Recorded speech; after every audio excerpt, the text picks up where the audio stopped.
Oh, that's how we get put it up. And, you got it. Yeah, I was like, it's good. Yeah, but that's. Yeah, man, I tried to driving on the answer, big mistake. I wasn't being serious, but. All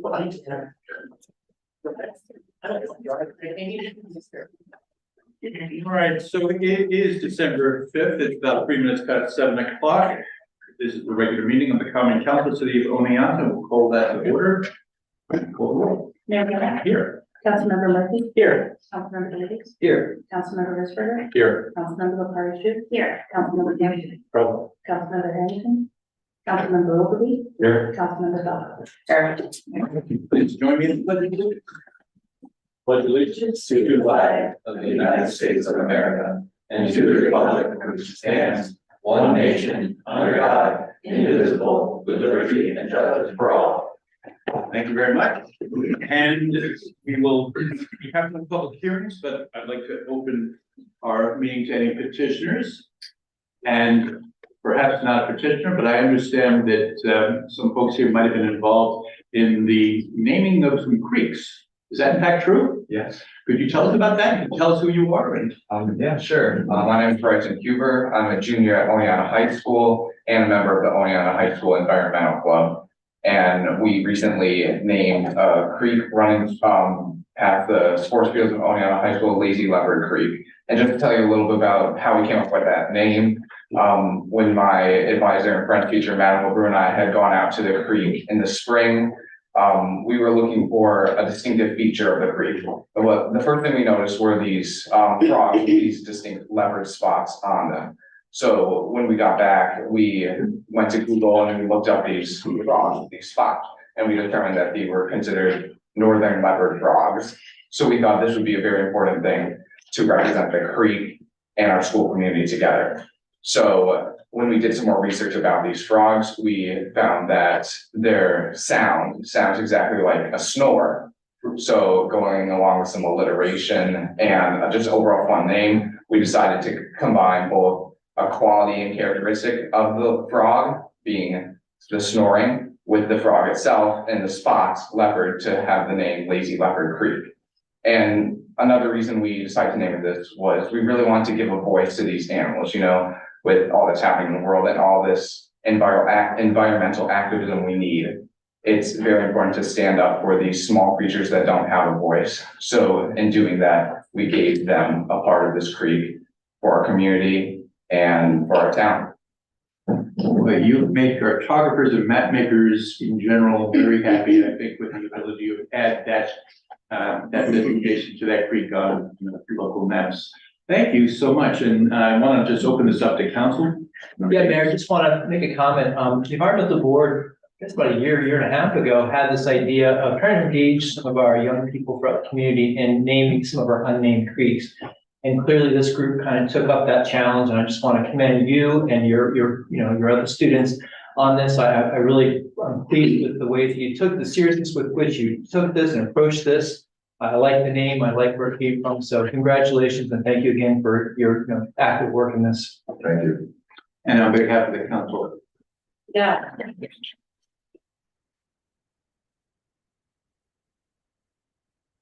And have we anybody else here that'd like to speak? Question? Of course. I'm Paul Bishop, I'm on the environmental board. A question of procedure, the procedure for getting this creek named. Bryson presented the same topic to the environmental board a couple of weeks ago. And then the procedure as we laid it out would be that he would again present it to the common council. He just did. And if you endorse it, if you accept the name, then my colleague and I, Michael Forster Rothbard on the environmental board, can work with the U.S. Geological Survey and send the name to them with a form and the rationale for the creek name and things like that, and move that paperwork forward to the USGS. Is that something that Is there a council member? plan to do at this point in time, or do I wait? Well, I think we might be able to take care of it right now. There's a council Number member. 8 as a motion tonight. Oh, is that on it? It is absolutely ready, and we will be, that's queued up, and then we'll be discussing that particular motion and voting on that this evening. Thank you very much. Yeah. Thank you. Thank you. We'll be free to get. Yes, you are. Thank you so much. Thanks a lot. Thank you. All right, and now we will then move, is there any correspondence to be? Then we'll move into our boards and commissions reports, and Parks and Recreation Commission report, and. Yeah, that came up quickly. So Parks and Rec met yesterday, December 4th at 7 p.m. It was a pretty brief meeting. We went through the report from the Parks Administrator. We basically went through all the bullets there. So the basketball court on the upper level of Woburn Park is underway. The pools are installed and the course will be lined in spring 2024. There were some safety concerns surrounding lighting in Woburn Park in the lower level and the upper level near the high school. The city's working with NYPA to evaluate that lighting and resolve the issue.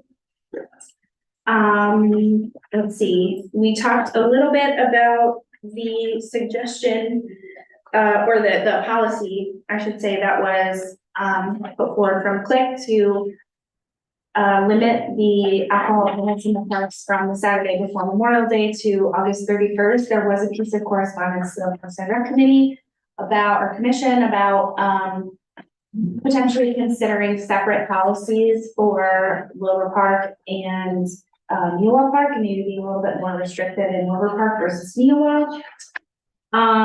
There were some questions asked and answered with regard to the security cameras that are budgeted for 2024 to put into Neowell Park. What else? There were some questions. One was about, well, some more detail on the lighting issues in Woburn Park, like what specifically was being done, being addressed. And then also it was brought up that the gate in Lower Woburn Park near the Kiwanis Pavilion that connects like that trail to the high school is broken. And I know that we had received a restricted donation recently for the gate at the other end of that trail, like closer to that curb. And I wasn't sure, because I haven't been out there, like what the status of that gate repair was and if it could potentially extend to this other gate as well. So I said that I would bring those questions from the commission forward. And that's it. It was only 30 minutes. Return the gate, I think. We're actually gonna be completed. The F-curve gate, a new one, that Okay. we received the donation for has been installed. Okay. Not aware of that being damaged. But the other one is by the Kiwanis Pavilion that was damaged. I'm not sure that's been done yet, but I believe we get a PO to the best contractor. I think so. Okay, cool. It might not get done this winter, I'm not really. Okay, we were aware of it and okay, The cool. lighting, I haven't walked through there at night in the last week or so, but a couple weeks ago, they were still out, but our contractor's been in town. I'm not sure if they got to that yet. They addressed them, they looked at them. I don't believe they addressed the issues with some of them. I'm not sure if all of them are repaired yet. Okay, and approximately how many lights are out? A dozen or so. Oh, wow. Okay, so that's like pretty substantial. Yeah, whole stretch from the lower apartment up the hill to the upper pavilion and then along certain stretches there were out. Oh, okay, yeah. Yeah, and just to clarify, they didn't notice any issues with the new gate near the S-curve. It was the one closer to the pavilion, so it's good that you're aware of that, and I will report that back to them. Thank you. Any other comments or questions for Katie? Thank you very much. And we'll move on to our Quality of Life and Infrastructure Committee report. Councilmember Sperber. Yes, thank you. We met on November 27th. We had quite the agenda. First was the film permit, which the previous meeting we had started discussing and we got sidetracked with the other lengthy agenda and forgot about it. So we went back to that discussion. We completed it and it's being forwarded to the council for further discussion. Park Pavilion alcohol permits. So we still have some concerns about family gatherings, for example, weddings that may occur after August and whether we should allow alcohol served by a vendor with a liquor license. Some questions remain about who has this type of license and how many requests have been made during this time period in the past. So ultimately, we decided to keep the previous recommendation of Saturday, Memorial Day through August 31st. And we figure that can be adjusted with the next council if they feel that it needs to be adjusted after we go through season. Handicap parking spaces, there were a lot of questions that have come up in the previous month about handicap parking spaces and some requests for parking spaces in the city. So we did a little bit of research. There was some work that was done. Chris and Greg spoke with management of the Lost Building in Deep Street. Currently, they have 8 ADA apartments. They're not all currently filled at the moment. There's no public access from the Deep Street sidewalk, no official public access. The main entrance is through the parking lot. So ADA space on the street is not necessary. That had been a request from somebody that did not live at the Deep Street lot. There are 6 ADA spaces currently in the parking lot, and we need to have 7. Some discussion took place about adding the 7th space, which will cause us to lose 2 spaces. But that'll be done sometime in the spring. But then the big part of the discussion has been what to do if a resident asks for an ADA space placed on their street. There are currently 2 such requests, although there haven't been any other requests in the last 10 years. And one of those requests was actually retracted. So since that discussion happened. So we agreed a policy needs to be researched. We're going to look at other communities to see if there are existing policies governing this action already. So we have to investigate. Naming of the OHS Creek. I won't go into that since we've just had a great discussion about that here. And a good update, and the motion is on the agenda for that. There was a very short update on RFPs for an engineering study of traffic concerns at various intersections within the city. And then there was discussion about bandstands. So as we all know, there are 2 bandstands we've been discussing that need to be taken care of. We need to have entered into a signed agreement with a contractor for each bandstand by the end of 2024. I think we all agreed that that will absolutely be doable for the Muller Plaza bandstand. I think it's going to be a lot trickier for the one in Newa Park with the current expectations of what we're trying to do. I think but anyway, it's thought that an RFP or an RFQ for a design consultant would need to be done in the first quarter of 2024 to meet the time limit. So that's all we had, unless I forgot something. Comment, question? Thank you very much, Dave. All right, we'll move on now to our Finance and Human Resources, whatever that word is, Resources Committee report, and for issue. Okay, so we had a full agenda of the Finance and Human Resources Committee. We went all the way through the alphabet and then a couple more. Yeah, no, there were, I think we had AA, I remember, at least maybe one. So yeah, most of them made their way to the agenda tonight, as you can see. Okay, so there's that OPT safety plan. That was not made to the committee in time, so we didn't have any discussion about it at the committee. But we all did receive that.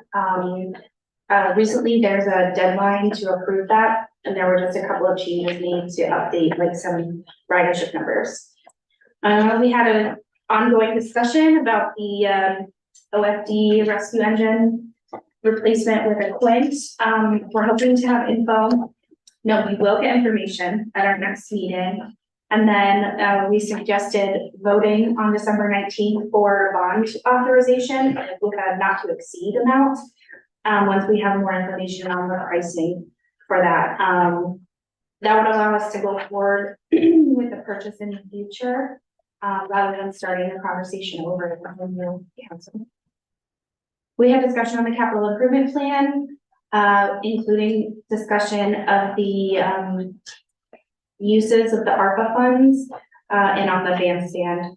So we were hoping to discuss an RFP for the Newa bandstand at this meeting. I don't know if we will, but basically, you know, there's agreement that we need to move on proposals for ARPA because if we aren't going to be able to put a a performance venue in Yellow Park, then we need to, bypass that idea and move on with the list of ARPA funding, because we have a very specific timeline for that funding. There's a motion in here to, allow our community development director to go out for the micro enterprise grant again. Community Development Director Penguin gave us an update on the history of the micro enterprise grant. We've awarded $1.28 million since 2010, with an average award of $19,000. 67 total awards, and some have been repeat awards because those businesses have been growing or expanding in some way. And over half of the businesses who have received the micro enterprise grant are still in business. So this is a motion to continue the program with the goal to get it out to the public by the spring.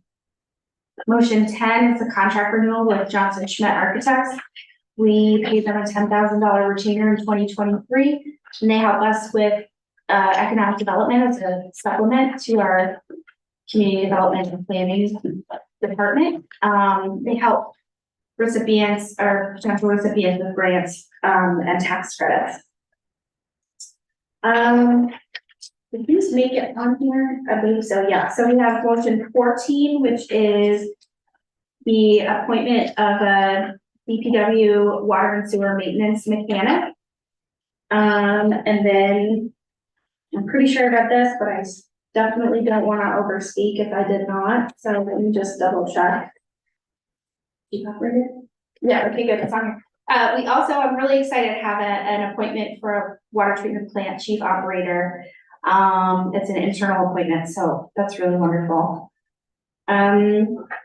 We have, this is gonna be long, I'm sorry. We talked about the Market Street Streetscape Bid Award, which is very long and complex, and I'm sure we'll talk about them because they're on the discussion agenda, so maybe I'll answer questions at that time.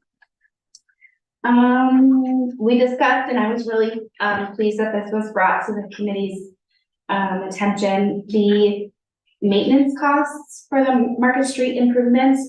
Staff did some comparisons of what the maintenance costs are now versus what they will be after we make the changes. So overall, like the cleaning costs are similar. The snow melt system will save a little bit on labor and equipment because the snow will melt itself on the sidewalks, and also we won't have to maintain the snow on the sidewalk in front of OPT on Main Street. Gas and electric supply and distribution is similar. We're budgeting or anticipating a budget of $10,000 a year for HVAC maintenance, $6,000 a year for elevator maintenance, and $11,000 a year for generator maintenance, and also the lease that's approximately $21,000 a year goes away. So overall, it's about $60,000 now, and maintenance expenses would be approximately $52,000 going forward. Motions 11 and 12 are routine animal control contracts. So the primary contract is with the Susquehanna SPCA. It's a 1-year contract. Superheroes is secondary. This one is a 3-year contract. We don't really use them unless, there was a situation where the SPCA could not help us out, but this designation helps that organization acquire funding. So it's very important. And we have an occupational health services contract with Bassett. That's continuation. We have motion 13, which is a labor relations contract. Budget transfers for OPT. We discussed the budget on our agenda. We have annual motions relating to the budget.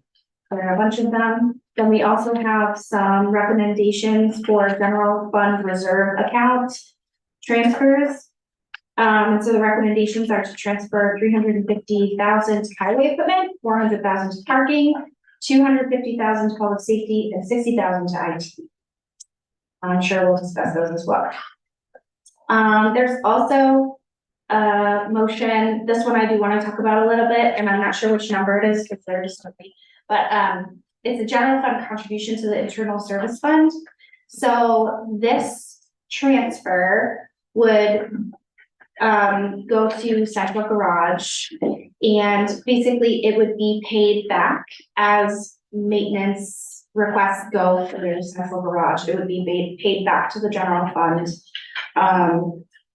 by the other departments. Right? Almost, okay, yeah. So this gives them liquid capital because right now it's all like inventory and things like that. Okay. There's the SAM grant, which is on here, Demaski Field Grant and Demo Project. So we all are aware that through DASNY, we were awarded $1 million SAM grant, and now it's held up and they haven't been willing to pay that. So the suggestion is to transfer $1 million to that project in order to close out the project and then reimburse the general fund if and when we do actually receive that grant funding. Okay, I'm always looking for Jimmy's nods, like, yes, that's mostly accurate. We have a restricted donation to the fire department, thank you. And then, there's a motion on here for product standardization for the water treatment plant.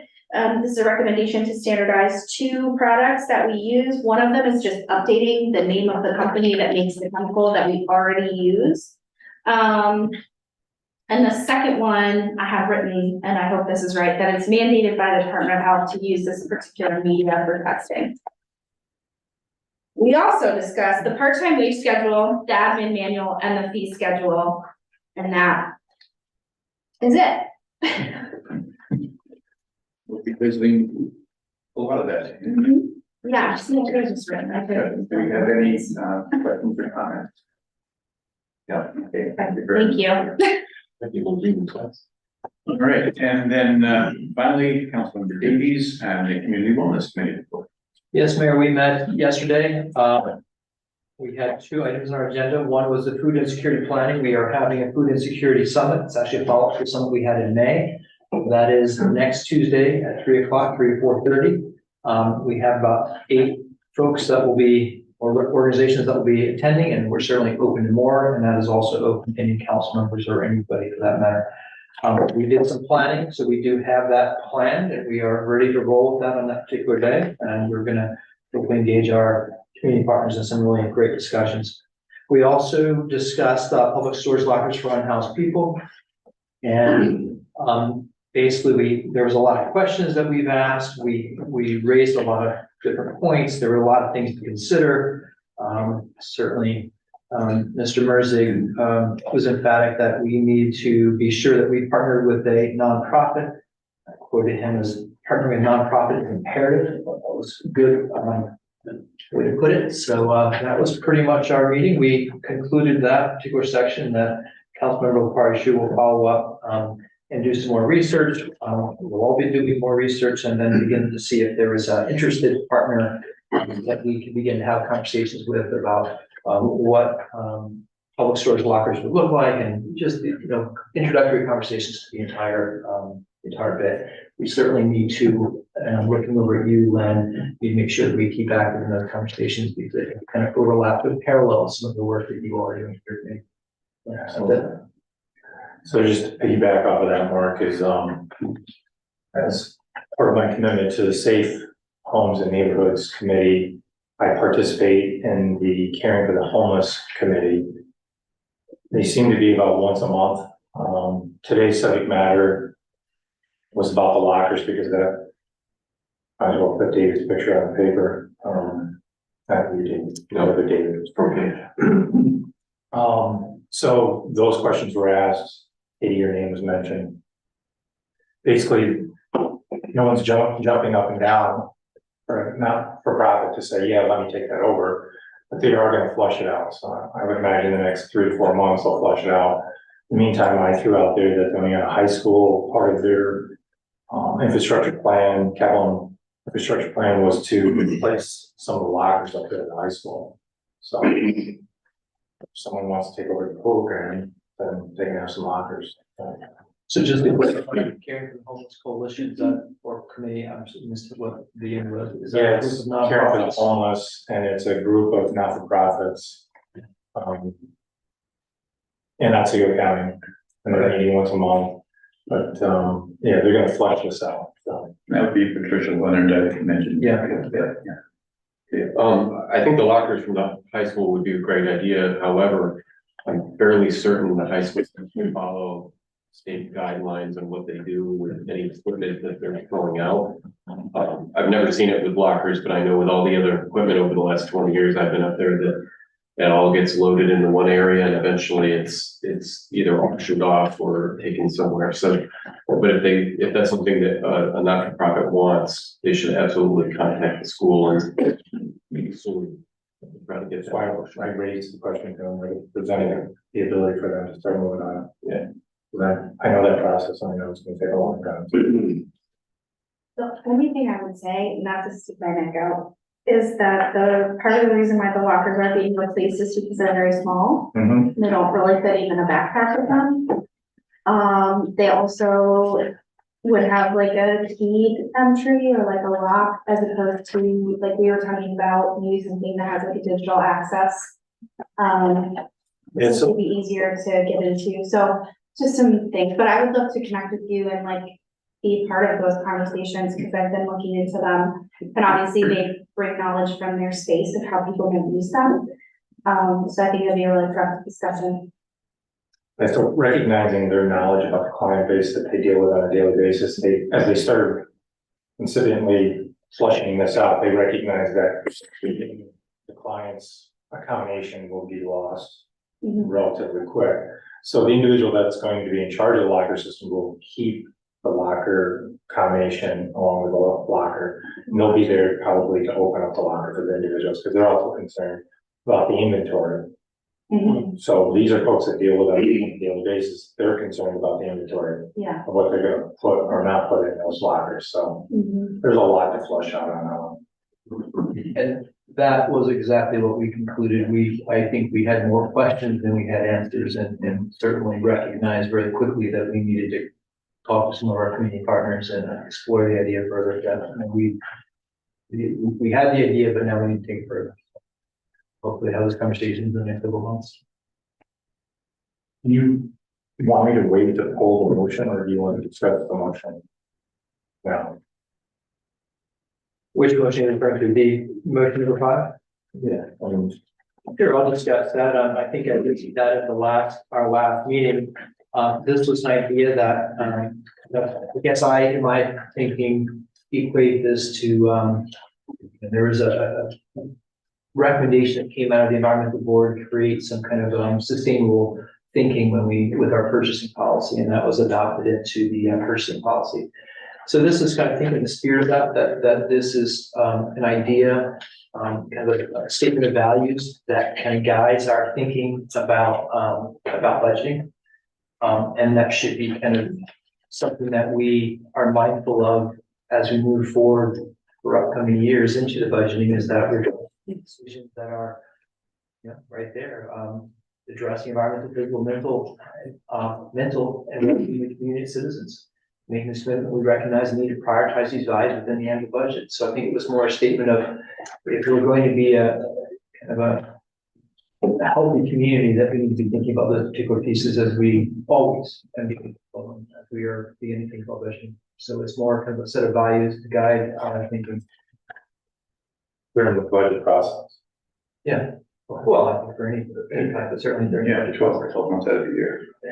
I marked at the first whereas, and it says that the city's addressing the homeless, the addicted, and the mental health. I was wondering how you were tying that in with the budget. Excuse me? So the first whereas, Yeah. motion number 5, it's mentioned to determine the strategies to address the city's homeless, addicted, mental health, and aging population issues. Taking that and bringing it back over into the resolved, where it talks about the budget. And I was wondering if you could just address that. Well, if we're talking about the first whereas there, that kind of gives you the understanding of Mayor Brennick's, kind of sets the stage for the thinking of this particular committee by offering what the committee was tasked with in 2022 by the mayor to address, which is then kind of the evolution of that thinking about community wellness, and that was the original charge. And as we began to kind of dive in on what was a very broad field, of course, and address a lot of different things, this particular statement kind of evolved out of the recognition that if we're going to be a community that values wellness and the health of its citizens and its community, that we need to be thinking about that and be mindful of that through it. So that's not a statement that is linked, other than it is a kind of shows you the kind of foundation that undergirded the thinking of that particular motion. That it began as an idea of how we think about our people in a very particular way. We became much more broad. We need to think about all of our community. Does that answer that question for you, Lynn? I just want to know your perspective, because when I read it, I was getting a little bit more literal, that you were trying to introduce, or going to introduce homeless, addictive, and mental health and aging population somewhere in. If you read that, it says the community wellness was formed in 2022 by Mayor Drenick. That's the stated mission of how that was formed. It goes on to talk about what kind of the evolution of the thinking in particular areas, and then the statement. So I think it's trying to provide the background for where this particular statement's come from. It's come from the charge that was offered by the mayor for this particular group to address these particular pieces. And in the course of 2 years, well, we've done other things, but this was one of the thinking that we need to have some type of statement of value that guided our thinking, certainly around the budget time, but all the time. And I thought that was something that, again, is good to have it sitting there, that we're always mindful of it. Thank you. Anything further? Again, thank you. All right, with that, we move to our city administrative report, and nothing today. And given the length of the agenda, I can take questions. Any questions for the city administrator? Thank you, Greg. With the same line of thinking, we will spare you the mayor's remarks, and we will move into our consent agenda. And ahead of this, I will just express my appreciation to our council for their pending help with a certainly a 20 motion consent agenda. So we'll start with that. Take these first four, I think.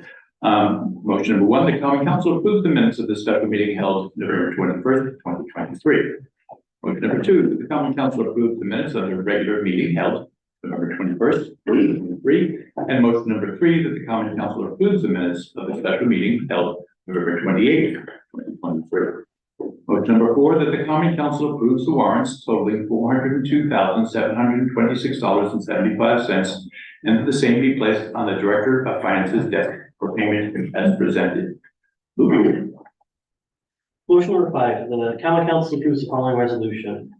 Where the Community Wellness Committee was formed in 2022 by Mayor Drenick with a state mission to determine strategies to address the city's homeless, addicted, and mental health and aging population issues, especially as they affect individuals, households, and communities at large, and to monitor and generate proposals to mitigate the danger of any health threats to the community. And whereas the Community Wellness Committee has, over the past 2 years, held various meetings, discussions, presentations, and summits to gain knowledge and understanding of the issues impacting the Oneonta community's wellness. And whereas the Community Wellness Committee has assumed a coordinating role among the various health and service organizations and providers, identifying gaps and redundancies and fostering new levels of communication and collaboration. Now, therefore, be it resolved that the common council approves of the following statement of principles. The city of Oneonta strives to address environmental, physical, mental, and mental health and well-being of the community and its citizens. In making this commitment, we recognize the need to prioritize these values within the annual budget. Thank you very much, Luke. Mark, you want to take the next All right, one? motion number six, the common council approves and modifying chapter 300-58 of the City of Oneonta Municipal Code entitled Walls and Fences. This ordinance was laid on November 21st, 2023. Motion number seven, that the common council approves an ordinance establishing chapter 94 of the City of Oneonta Municipal Code entitled Shopping Carts. This ordinance was laid on November 21st, 2023. Terrific. Take us through number 10. Sure. Number 8, motion that the common council approves the naming of the creek that originates on the hillside behind the Oneonta High School and is tributary to Oneonta Creek, as shown on the attached map as Lazy Leopard Creek, and authorizes the City of Oneonta Environmental Board to make application on behalf of the city to the United States Geological Survey, USGS, to formally designate this creek name. Number 9, motion that the common council approves an ordinance modifying paragraph D of chapter 210-8 of the City of Oneonta Municipal Code entitled Plumbing Licenses. This ordinance was laid electronically on November 22nd, 2023. Number 10, motion that the common council approves the purchasing agent's recommendation to extend the 2023 contract for professional services for City of Oneonta Economic Development Consultant to the responsive bidder, Johnson Schmidt Architect PC, in the amount of $10,000 commencing January 1st, 2024.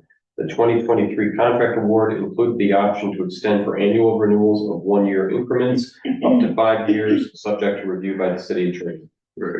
Take it right to the bottom page. Sure. Motion number 11, that the common council authorizes the mayor to sign a contract with the Susquehanna SPCA Cooperstown for continued provision of animal control support services for the period January 1st, 2024 through December 31st, 2024, subject to review by the city attorney. Motion number 12, that the common council authorizes the city administrator to renew a contract with Superheroes and Routines Incorporated, Oneonta, subject to review by the city attorney, for the continued provision of secondary animal control support services for the period of January 1st, 2024 through December 31st, 2026. Motion number 13, that as a result of the competitive request for proposal process being solicited and accepted for legal services, labor relations, the common council approves the purchasing agent's recommendation to award a 1-year contract extension beginning January 1st, 2024, which may be renewed by mutual consent yearly for calendar years 2025 through 2027 to Coughlin and Gerhart LLP, Binghamton, New York, and authorizes the mayor to execute an agreement subject to review by the city attorney prior to execution with Coughlin and Gerhart LLP based on their proposed updated billing in 2024, which provides for a retainer of $1,700 per month for basic legal fees. In addition, the rates for litigation, court appearances, and other proceedings which do not occur on a regular basis, but for which the city expressly authorizes and requests assistance, shall be $280 per hour for partners, $245 for senior associates, $225 for junior associates, $200 for paralegals, and $225 for travel time. And I'll take the next several. Motion number 14, that the common council approves the city administrator's appointment of Jason Bowden to the position of senior water and sewer maintenance mechanic at a base annual salary of $54,500, CSEA salary grade C-7, effective December 6th, 2023, subject to the satisfaction of all applicable civil service requirements. Motion number 15, that the common council approves the budget transfers totaling $253,698 for Oneonta Public Transit as presented. Motion number 16, that the common council approves the general fund contribution to the Demuskie Field Grandstand demolition and related improvements H48 capital project in the amount of $1 million. This contribution is to fund the state and municipal facilities program, SAM grant, that was awarded to the city on August 27, 2018. However, the city has been informed that the state will not honor this grant award. If the city does receive the funding from New York State at a future date, these funds will be returned to the general fund. Motion number 17, that the common council authorizes the director of finance to accept a donation in the amount of $100 from the anonymous donor to be restricted for use by the City of Oneonta Fire Department and authorizes any necessary budget amendments for said acceptance. Len, can you take 18? Motion 18, that the common council approves the following resolution for CDBG microenterprise program. Whereas the city of Oneonta intends to file a community development block grant application for funding consideration for the Office of Community Renewal to fund the microenterprise program, and whereas funds for the program will be requested from the Office of Community Renewal in the form of a grant. Therefore, be it resolved that Greg Mattias, as city administrator of the city of Oneonta, is hereby authorized and directed to file an application for funds from the New York State Office of Community Renewal in an amount not to exceed $200,000, and upon approval of said request to enter into an execute a grant agreement with the state for financial assistance to the city, for the micro enterprise program. Execute or cause to be executed all necessary agreements on behalf of the city of Oneonta. Authorize all necessary budget amendments, transfers for said grant, and if appropriate, take actions necessary to implement the proposed project on approval from the state.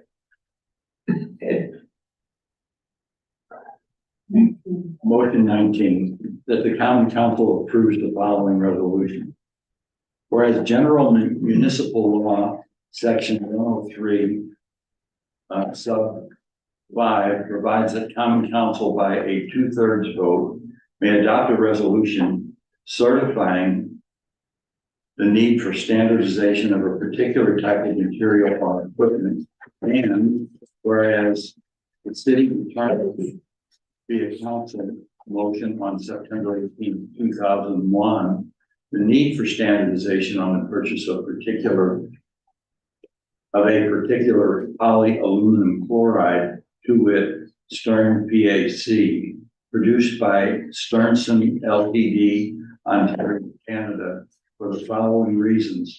The city of Oneonta has utilized Stern PAC polyaluminum chloride and found it to have unique characteristics unavailable in generic polyaluminum chloride, and the settled water turbidity with this product is consistently under 1.0 NTU, the level required by surface water treatment rule of the Safe Drinking Water Act. And in the past, other coagulants used have resolved in inconsistent turbidity levels. Higher settled water turbidities mean that more particles are passed through the filter, which shortens the life of the filters. Use of Stern PAC coagulant has resulted in longer filter runs and consistently low water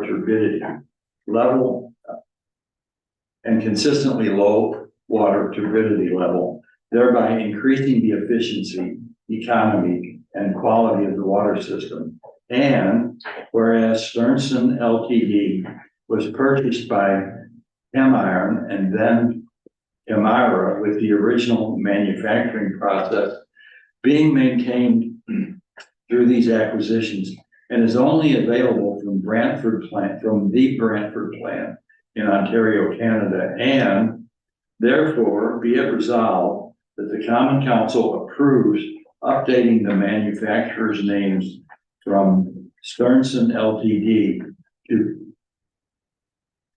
Chemira Water Solutions, Inc. And this resolution is effective immediately. Perfect. All right, motion number 20, that the Common Council approves the following resolution. Whereas General Municipal Law, Section 103, subsection 5 provides that the Common Council by a 2/3 vote may adopt a resolution certifying the need for standardization of a particular type of material or equipment. And whereas the city has determined the need for standardization on the purchase of collider developed and a proprietary product of IDEXX Distribution Incorporated, Atlanta, Georgia, via IDEXX Laboratories Incorporated in Westbrook, Massachusetts, for the following reasons. The city of Oneonta has received its Bacteriological Laboratory, New York State Department of Health Certificate of Approval to perform total coliform and E. coli analysis on drinking water samples with the approved method for these analyses specific to utilizing collider media. Sorry. Now therefore be it resolved that the Common Council approves, for reasons stated above, the standardization and the purchase of collider media is supplied by the IDEXX for as long as the water plant laboratory maintains the certification for the bacteriological analysis for the total coliform and E. coli bacteria, and that this resolution is effective immediately. So thank you, guys. That was just, I love that. So does anybody have anything to remove? Hey. 15. 15 and 16. I'm sorry.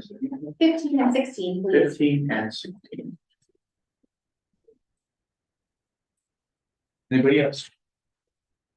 All right, minus 15 and 16, if you could, please. Oh, I'm sorry.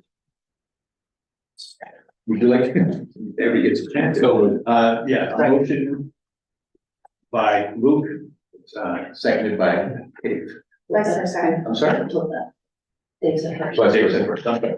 All right, and with that, we can take a vote. Councilmember Murphy, Excuse me, aye. Councilmember Davis. Yes. Councilmember Risberger, Yes. Councilmember LaFarge, Aye. Councilmember Carson. Yeah. Councilmember Ogilvy, Aye. Councilmember Blackwell. Aye. Okay, so that passed. And so now, do I have a motion to approve for number 15? So moved. Glenn, followed by Mark, and Katie told you. Motion number 15, yeah, we didn't get this at finance. And so I just wondered if we could have just hear a little bit of explanation on it. That would be great. Before we vote. Sure, thank you. Oh, Yes, go ahead. I did address you directly, so sorry. It's just a matter of a couple of things. One, salary costs need to be reclassified just because of how the employees have their rates have changed. Because of the way we have to report to the nearest state DOT, the classifications of the OPTs and salary expenditures, they have to be recorded either by drivers, maintenance workers, administrative. So we just have to reclassify some of the monies that we have been recording on their salary schedules. The second thing is that we've had a lot of bus repairs that have been needed. Different accidents or different engines have gone or different bus repairs have been needed. So the bus maintenance expense through Central Garage has come in much higher than we had originally anticipated. And So the first two are the reclassification, yes, and the second two are the bus repairs. yes, Okay. yes. I'm sorry, I don't have it in front of me. So Pass that to Jimmy. Thank you. yes, the first two are the reclassifications of the salaries. The 477 is the maintenance of the Central Garage. And the last one is the funding to cover those expenses. We're increasing the CARES funding that we will be applying for. Okay, That's what it's for. okay, great, thank you, I appreciate that. Further discussion on this one? So to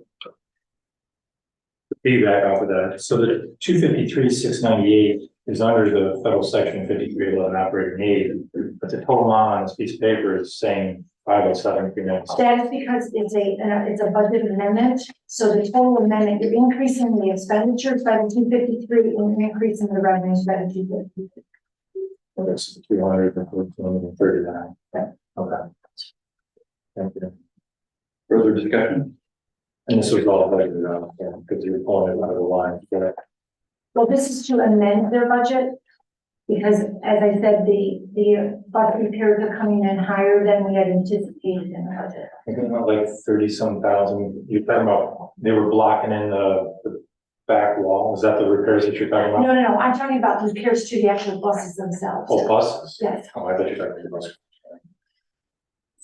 So I'm sorry, follow-up question, the 5311, is that something we have in hand, or is that something you have to apply for based on these expenditures? We have to apply for it, and remember the city got awarded like 1.1 million of CARES funding, which we have not drawn anything from. This probably next week, I'll be putting a draw request in, and we're probably going to be drawing, my estimate is between 400,000 and 500,000. Okay.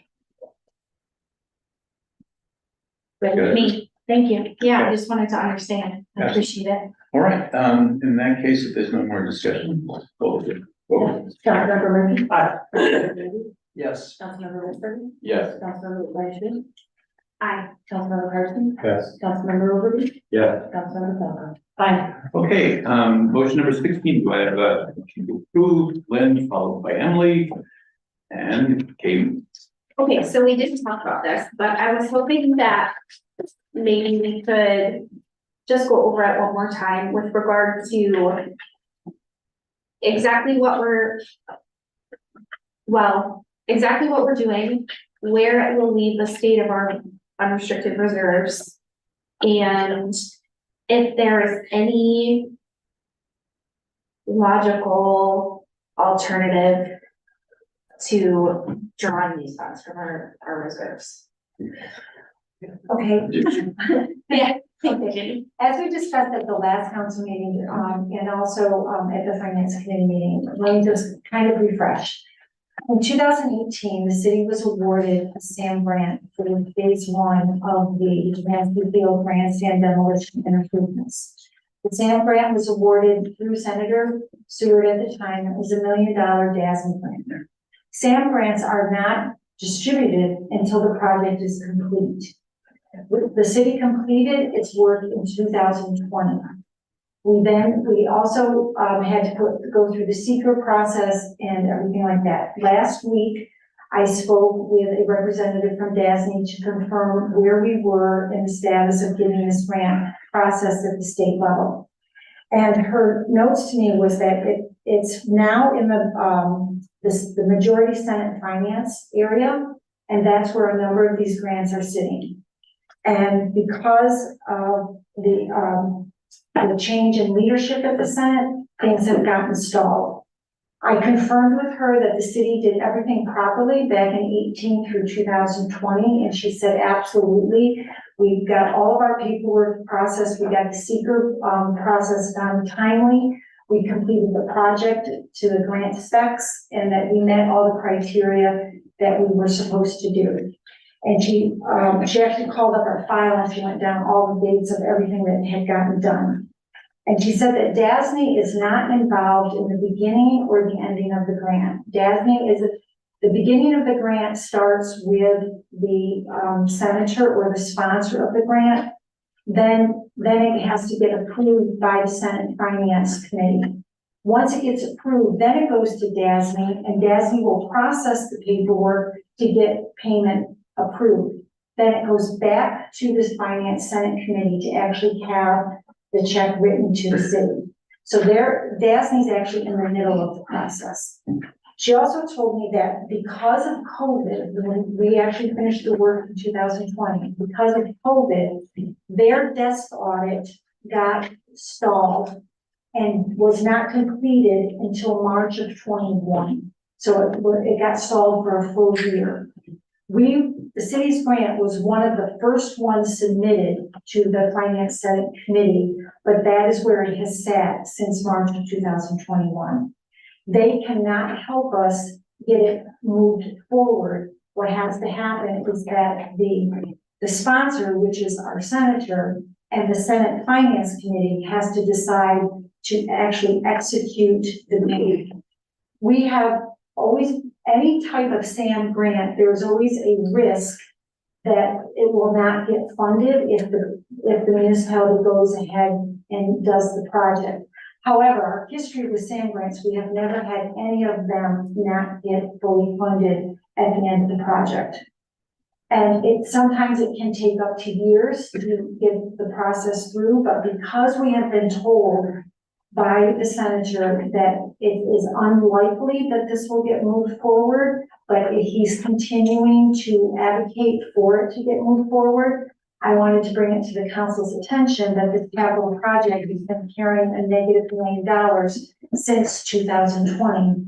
And I thought that it was time for us to take action to fund that program or that capital project. And then if indeed the state does honor the DASNY grant, from what the mayor said, there's 23 of them at the state senate right now that is in the stalled status.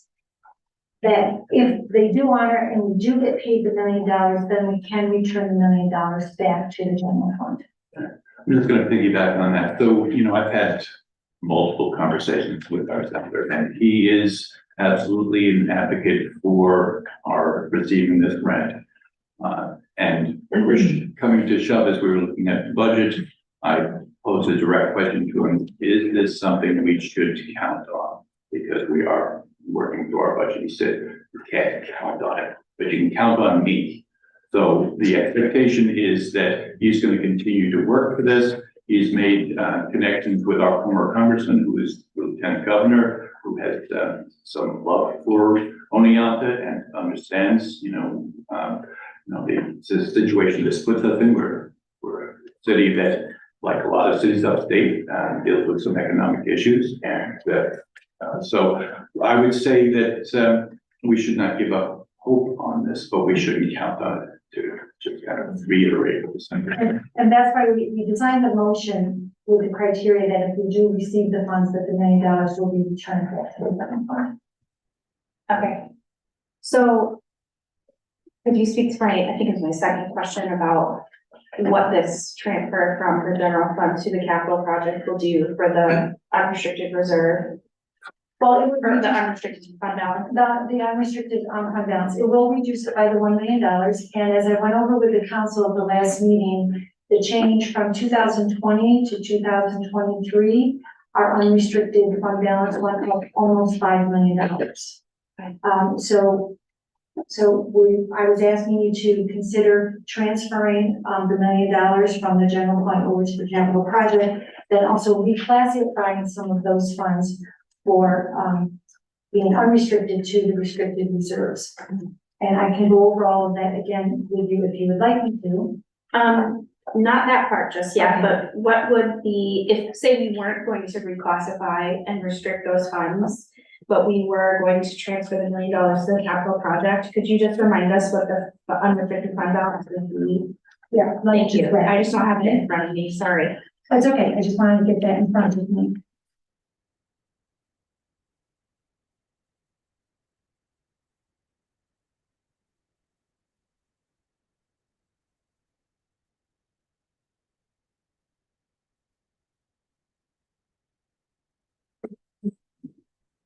I apologize for the pause. Oh, don't apologize, I mean, created it. That's kind of my specialty, awkward pauses.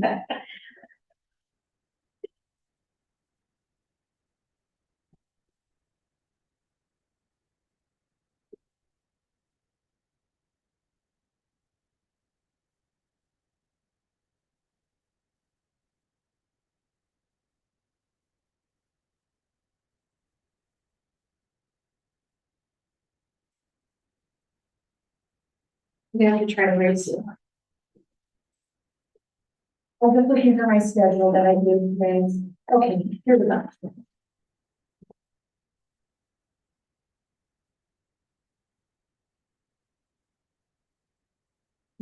You have this schedule in your budget books. Shows that the unrestricted fund balance from December of 2020, which was at 7.5 million, it's expected to be at around 11.7 million at the end of 2023. That's an increase of 4.2 million. Okay, so if we were to make the $1 million transfer, then it would be approximately 10%. Yes. Okay, I'm comfortable with that, thank you. Further discussion? How was the fund originally funded? You mean the capital project? Yeah, not the The capital. general fund has been carrying the cash balance for them. Okay. So you're just trying to get an accounting. Yes, I'm trying to just move the cash where properly. Exactly. Further? Take a roll. Councilmember Murphy? Excuse me, aye. Councilmember Davis? Yes. Councilmember Lisberger? Yeah. Councilmember McCarthy? Aye. Councilmember Carson? Yes. Councilmember Richardson? Yes. Councilmember Ducker? Aye. All right, thank you very much. Now beginning the discussion agenda with motion 21 that the common council approves the following addition to the general fund reserve accounts: with highway equipment, $350,000, parking, $400,000, public safety, $250,000, and IT. Motion to approve. Katie, followed by Mark. And discussion. If I remember, this is coming from sales tax. I'm going to keep you, And we were heavy on sales tax for this year, no, from 22, Yes, the 1.7 million. or Yes, something like that. the majority of the surpluses that we have realized since 2020 has to do with excess revenues that we were not anticipating, with the majority of it being our sales tax revenues, and also savings that we have realized from personnel vacancies. In 2023, also a nice chunk of that is from our interest expense, because our interest earnings this year is so much higher than it has been in recent history. Right, any further discussion? Please call roll. Councilmember Murphy? Councilmember Davies? Yes. Councilmember Risberger? Yes. Councilmember Carson?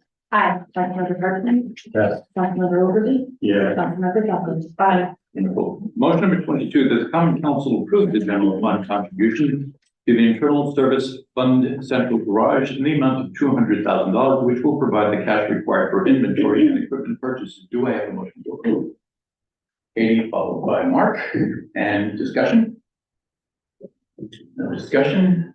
Please take the vote. One question. Did you have? I heard a pause. Yeah. So the $200,000, is that the total that Charlie's carrying on inventory now? No, what it is a combination. Usually by the end of the year, they have a negative cash balance of around, I want to say 60 to 70,000.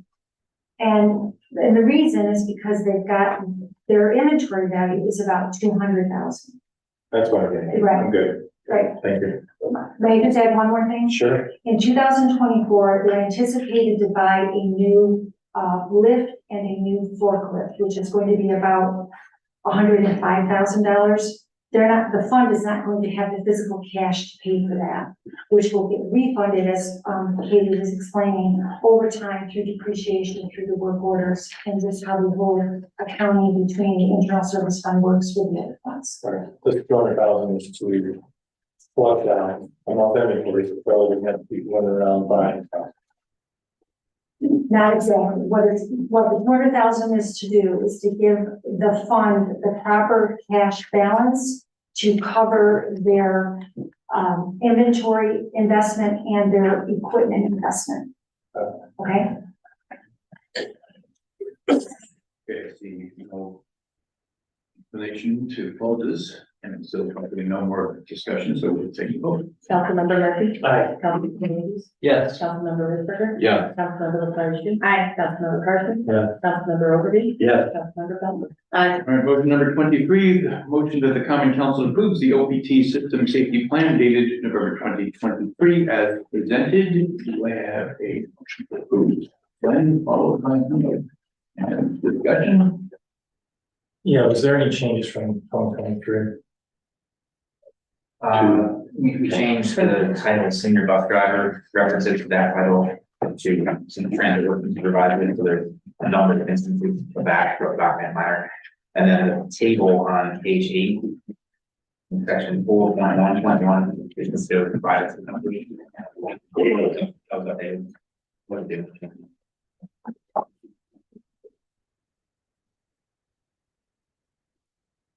That's the beginning, any consideration of proposals to take over more work for the town? No, this has nothing to do with that.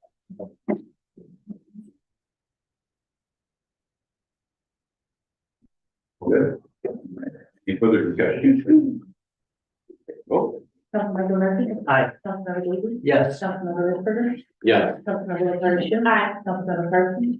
Yes. Councilmember Overby? Aye. Councilmember Duffy? Aye. Okay, this is one I've been dreading, so we'll each take one word as we go through this. All right, motion number 24, that the common council approves the following resolution. A resolution authorizing the issuance of a $7,500,000 series of bonds of the city of Oneonta, Otsego County, New York, to pay costs of a downtown revitalization project in and for said city. Whereas all conditions precedent to the financing of the capital project hereafter described, including compliance with the provisions of the State Environmental Quality Review Act, have been performed now, therefore be it resolved by the affirmative vote of not less than 2/3 of the total voting strength of the common council of the city of Oneonta, Otsego County, New York, as follows. Section 1, a downtown revitalization project, including incidental costs and expenses, is hereby authorized as follows. A, 47 Market Street, parking at a total maximum estimated cost of $1,865,000, being a specific object or purpose having a period of probable usefulness of 10 years pursuant to subdivision 20 of paragraph A of section 11.00 of the local finance law. B, NYSEG electric relocation at a total maximum estimated cost of $1 million, being a specific object or purpose having a period of probable usefulness of 30 years pursuant to subdivision 5 of paragraph A of section 11.00 of the local finance law. C, transit hub building and bus plaza, including stair and elevator tower, at total maximum estimated cost of $10,735,000, being a specific object or purpose having a period of probable usefulness of 30 years pursuant to subdivision 11 of paragraph A of section 11.00 of the local finance law. And D, reconstruction of Water Street and Market Street, including streetscapes, at a total maximum estimated cost of $7,655,000, being a specific object or purpose having a period of probable usefulness of 15 years pursuant to subdivision 35 of paragraph A of section 11.00 of the local finance law. Section 2. The plan for the financing of such object or purposes consists of I, the issuance of an aggregate $7,500,000 bonds of said city hereby to be issued therefore pursuant to the provisions of the local finance law, allocated $1,300,000 to a project above, to project A above, $1 million to project B above, $800,000 to project C above, and $4,400,000 to project D above, and double I by the use of grant funds to pay the balance of costs. Section 3, the faith and credit of said city of Oneonta, Otsego County, New York, are hereby irrevocably pledged for the payment of the principal of and interest on such obligations as the same respectively became due and paid. An annual appropriation shall be made in each year sufficient to pay the principal of and interest on such obligations becoming due and payable in such year. To the extent not paid from other sources, there shall annually be levied on all the taxable real property of said city a tax sufficient to pay the principal of and interest on such obligations as the same become due and payable. Section 4, the powers and duties of advertising such bonds for sale, conducting the sale, and awarding the bonds are hereby delegated to the Director of Finance, who shall advertise such bonds for sale, conduct the sale, and award the bonds in such manner as the Director of Finance shall deem best for the interests of the city. Section 5, the power to issue and sell bond anticipation notes, including the renewals of such notes, is hereby delegated to the Director of Finance. Such notes shall be of such terms, form, and contents as may be prescribed by the said Director of Finance, consistent with the provisions of the local finance law. Section 6. All other matters except as provided herein relating to such bonds, including determining whether to issue such bonds having substantially level or declining debt service, and all matters related thereto, prescribing whether manual or facsimile signatures shall appear on said bonds, prescribing the method for the recording of ownership of said bonds, appointing the fiscal agent or agents for said bonds, providing for the printing and delivery of said bonds, and if said bonds are to be executed in the name of the city by the facsimile signature of the Director of Finance, providing for the manual countersignature of a fiscal agent or of a designated official of the city, close parentheses, the date, denominations, maturities, and interest payment dates, places of payment, and also including the consolidation with other issues shall be determined by the Director of Finance. Section 7, the validity of such bonds and bond anticipation notes may be contested only if 1, such obligations are authorized for an object or purpose for which the city is not authorized to expend money on, or 2, the provisions of law which should be complied with at the date of publication of this resolution are not substantially complied with, and an action, suit, or proceeding contesting such validity is commenced within 20 days after the date of such publication, or 3, such obligations are authorized in violation of the provisions of the Constitution. Section 8, this resolution shall constitute a statement of official intent for purposes of Treasury Regulations, Section 1.150-2, other than as specified in this resolution. No monies are or are reasonably expected to be reserved, allocated on a long-term basis, or otherwise set aside with respect to the permanent funding of the object described herein. Section 9, this resolution, which takes effect immediately, shall be published in a summary form in the official newspaper, together with a notice of the city clerk, in substantially the form provided in section 81.00 of the local finance law. Do I have a motion to approve? Dave, followed by Mark, and discussion. I've wanted to ask this question for a while. On section 3, talking about the faith and credit, does that go above and beyond? What would that look like, Jim? Would that go above and beyond the normal tax levy?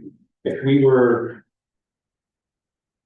I guess, once we use up the unrestricted fund balance, is it the first things that's levied in? Yes, so for example, if, when you file your tax limit and you have, and you need to exceed your tax cap, you can actually put in for additional approval to meet your debt payments. We don't have to do that at this point in time, Right. and I wouldn't expect to have to do it in the future, but that can go into your tax limit formula. And second question was, are you still using a facsimile? No. So is this something that maybe your attorney could clean up the language on? Well, the bond council, I think it's standard language, that comes from them. I'm not allowed to change it. But, I was wondering when the last time you used a facsimile. we do now have facsimiles, but it's all electronic. It doesn't go through a fax machine. Okay.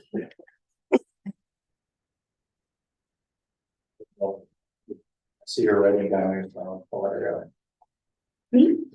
Oh, it's for something else. Okay. So I was, reviewing the agenda yesterday. I talked with Jenny before the meeting started. So my figures are kind of close, but not perfect. I just want to raise to this council the financial endeavor we're about to travel on. The long-term commitment on this. What made me think of this is in 1989, I bought my first house. And I remember that distinctly being with a bank officer and going at 12% for 30 years. I go, what's that number over there? And he said, well, young man, if you keep this mortgage for 30 years, that's what you're about to pay. I said, wow, that's pretty healthy. Again, I was at 12%. Today, I think we're at 4.35 is what I looked up yesterday for bond rates. So this 7.5 million will cost the city of Long Island taxpayers about $447,000 a year. And for 30 years, we'll pay back a little over $13,419 million. Can I update your number? Sure. Okay, this bond issuance, it will be for 18-year period, it won't be for a 30-year period. The reason being is in the motion where it stated that some things were 30 years, some things were 10 years, some were 15 years, that gets limited. So it will be an 18-year period. So what's our total payment then?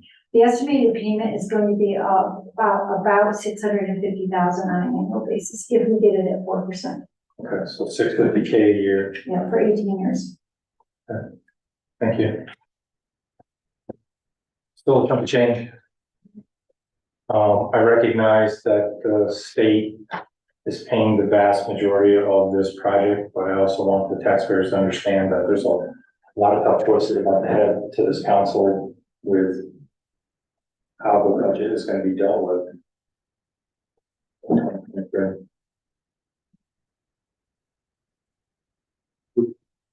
So then I don't mean to make you feel old. I was born in 93, so about 4 years before. That's why I directed it to you. So, it's a big number. There's no way around it. One thing I go back to is the potential costs of not going, down this road. and, fully appreciative of the cost of 7.5 million. It's a lot of money. My numbers off the top of my head are a little jumbled. But I do remember, Greg, by going after this, we had a conversation several months ago about the costs of not doing this bond and the potential in state aid we'd be losing. Wouldn't be costing the city around 9.5 million or somewhere in that number. In some of the improvements we were looking, if we didn't go after this aid by taking out the 7.5 million in bonds. Just to clarify the question, do you mean if we did none of the above? Correct.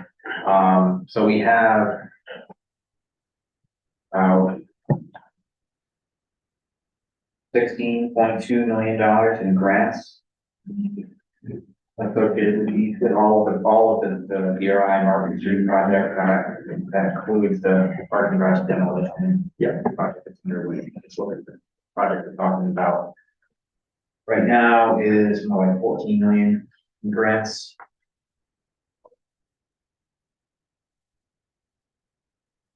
Compared to about 6.5. Sorry, 7.5. Big. So yeah, if we didn't do any of these projects, we'd be giving out $14 million in grants. At least the grant funds that are being used to pay for the demolition are part of the DRI, DOS grants, grant funds. The DRI, I mean, it's the expectation of the city that we complete the project that were approved. I'm not sure what the impact of not doing the projects to what was approved would be on the grant funds that we committed to the demolition. So that, you know, that 14 might actually be a 16.5, 16.2. Okay. That makes sense. It does. Further conversation on this? I'll just say that it is one of it's an impetus to our paid parking strategies. The idea of not having a debt that doesn't have something that is directed towards payment. And there's some different to the work that we're doing being connected to parking. Further conversation, discussion. I'll just humbly disagree with you, Mark, about the paid parking. Mhm. I think that would barely pay its own finances. And then we really don't know how that's gonna affect the town's business.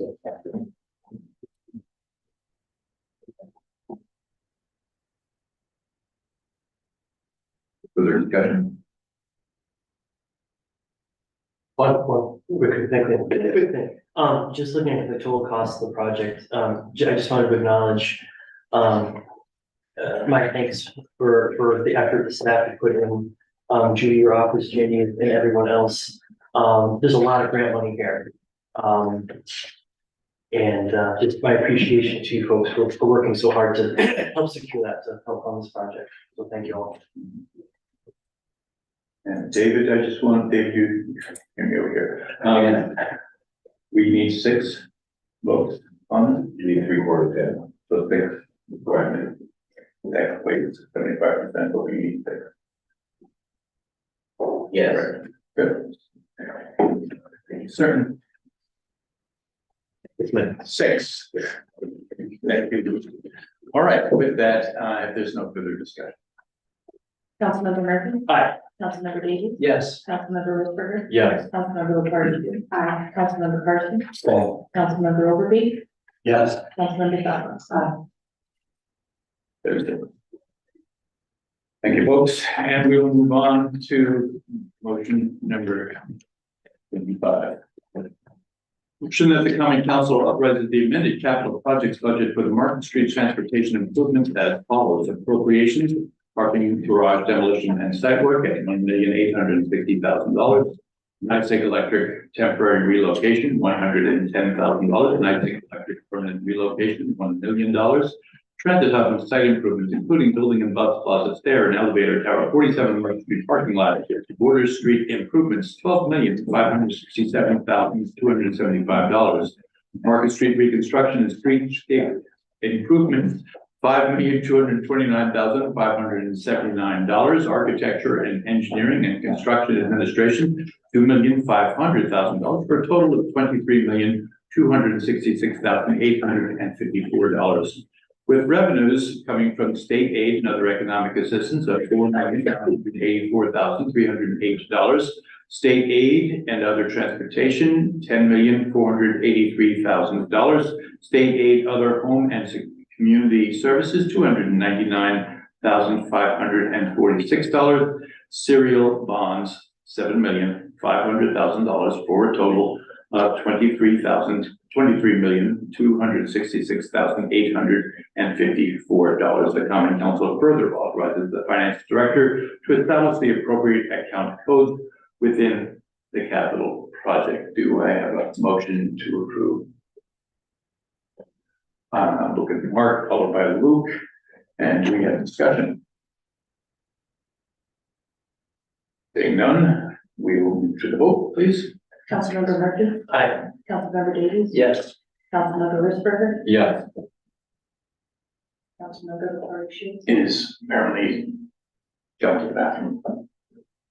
Can we take a beat? Or we can make a way around to come back. We can do it in order. Wait, one.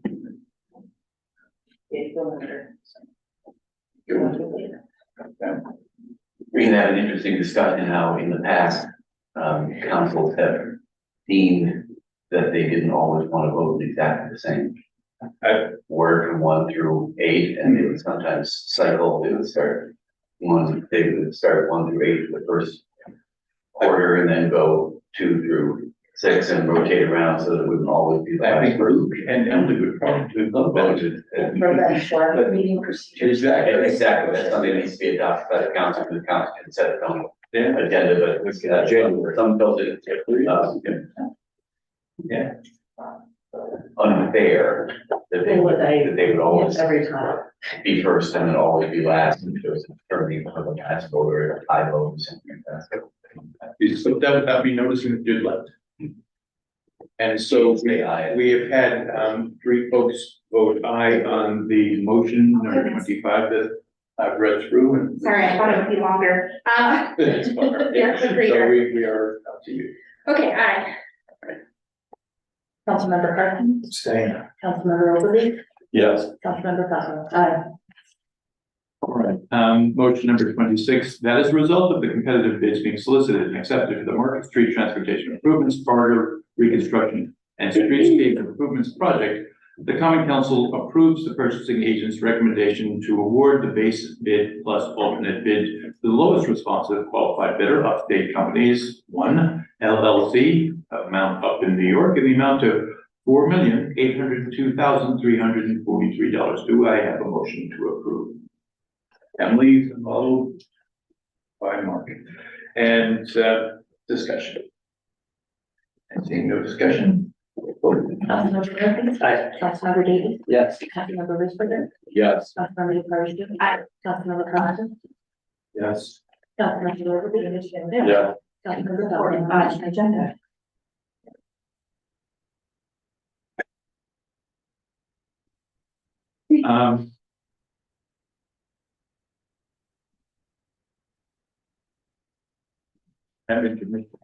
All right, so where are we at?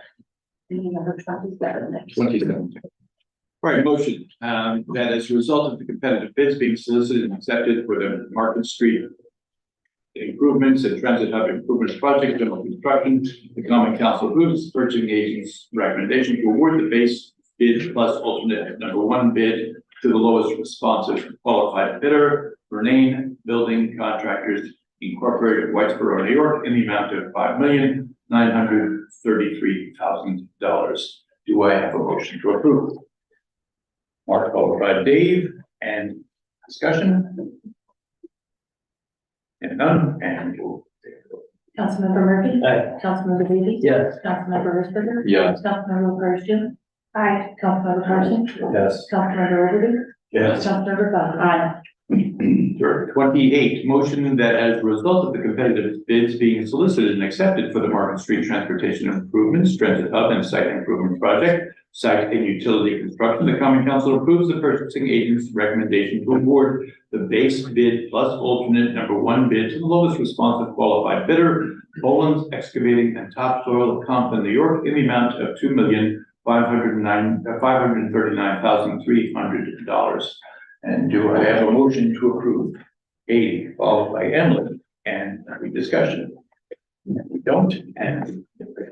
Councilmember Murphy. Aye. Councilmember Davies. Yes. Councilmember Risberger. Yes. Councilmember Persia. Aye. Councilmember Carson. Yes. Councilmember Liberty. Yeah. Councilmember Butler. Yes. Motion number 29, that as a result of the competitive bids being solicited and accepted for the Market Street Transportation and Improvements Transit Hub and Site Improvement Project, HVAC Construction, the Common Council approves the purchasing agent's recommendation to award the base bid to the lowest responsive qualified bidder, A. Jefferson and Sons LLC, Oneonta, New York, in the amount of $846,800. Do I have a motion to approve? Katie, followed by Mark. Any discussion? None. Vote. Councilmember Murphy. Aye. Councilmember Davies. Yes. Councilmember Risberger. Yeah. Councilmember Persia. Aye. Councilmember Carson. Yeah. Councilmember Liberty. Yeah. Councilmember Butler. Aye. And motion number 30, that as a result of competitive bids being solicited and accepted for the Market Street Transportation Improvements, Transit Hub and Site Improvements Project, Plumbing Construction, the Common Council approves the purchasing agent's recommendation to award the base bid to the lowest responsive qualified bidder, A. Jefferson and Sons LLC, Oneonta, in the amount of $317,700. Motion to approve. Katie, followed by Mark. And discussion? And none, and vote. Councilmember Murphy. Aye. Councilmember Davies. Yes. Councilmember Risberger. Yes. Councilmember Persia. Aye. Councilmember Carson. Yes. Councilmember Liberty. Yeah. Councilmember Butler. Yes. Motion number 31, that as a result of the competitive bid being solicited and accepted for the Market Street Transportation Improvements, Transit Fund and Site Improvements Project, Electrical Construction, the Common Council approves the purchasing agent's recommendation to award the base bid to the lowest responsive qualified bidder, A. Jefferson and Sons LLC, Oneonta, in the amount of $1,540,700. Do we have a motion to approve? Ed, followed by Emily, and discussion. And the discussion will take a vote. Councilmember Murphy. Aye. Councilmember Davies. Yes. Councilmember Risberger. Yes. Councilmember Persia. Aye. Councilmember Carson. Yeah. Councilmember Liberty. Yeah. Councilmember Butler. Aye. 32, motion that the Common Council approves the following resolution, whereas the Common Council of the City of Oneonta met at the time and place of November 28th, 2023, as specified in the notice of public hearing, to receive comments concerning the city's 2024 tentative budget, and heard all persons desiring to be heard thereon, and whereas the Common Council of the City of Oneonta makes no changes to the 2024 tentative budget as approved on November 21st, 2023, and therefore be it resolved that the 2024 tentative budget as presented on November 28th, 2023 is hereby adopted and shall be effective as of January 1, 2024. Do I have a motion to approve? Katie, followed by Mark, and discussion. I have something I'd like to say about the previous motions, actually. I'm really excited that a local company was the lowest responsive bidder for so many of those contracts. I'm just happy to keep that one locally. Yeah. Good. But actually, Do that. actually kind of thought about the previous motions as well. I wasn't sure I was gonna say, but Lucky. I was happy about the Oneonta company. And also, I was wondering, maybe for the future, if we do have a big grant like this and we're hiring a bunch of different things, maybe it could just be put at a table. Just to make it easier as one motion. Gotcha. I think we need separate motions for separate contracts. Probably. Okay, We did, sorry. just trying to make everybody's like. We'll be looking for ways to streamline. Efficiency. For instance, this agenda is actually a business, guys, a business. Yeah. All right. It's all good, it's all good. Okay. Okay. So we did have a motion to approve, we did have a second, did we vote? And now the discussion. Any other discussion? And then vote. Councilmember Murphy? Aye. Councilmember Davies? Yes. Councilmember Rayshard? Yes. Councilmember LaCarge? Aye. Councilmember Carson? Yes. Councilmember Overby? Yes. Councilmember Duncan? Aye. Easy to lose your way here around motion number 33.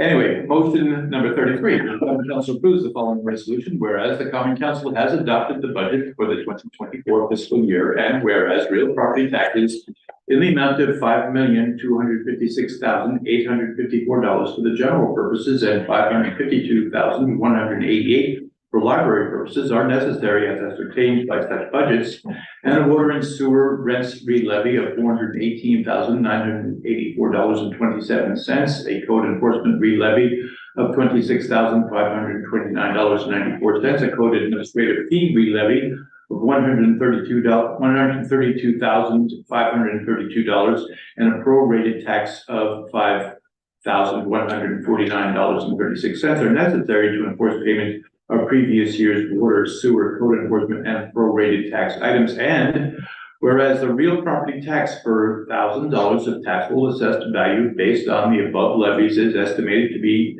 $10.5781 for city general purposes and $1.0937 for library purposes, subject to required changes, including those for prior years omitted taxes. Now, therefore, be it resolved that real property taxes in previous years unpaid items as ascertained and indicated above are hereby levied upon taxable real property located within the city of Oneonta, and further that the mayor is hereby authorized to sign the director of finance warrant commanding the collection of the same amounts by the director of finance. Do I have a motion to protect the pattern there? And discussion.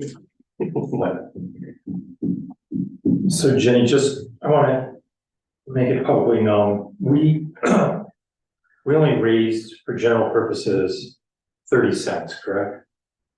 For every 1,000. So we went from 10.57 or 37 to 571, right? Let me just confirm that. And then for the library, we only went up 2 cents. We went from 0.7 to 0.9.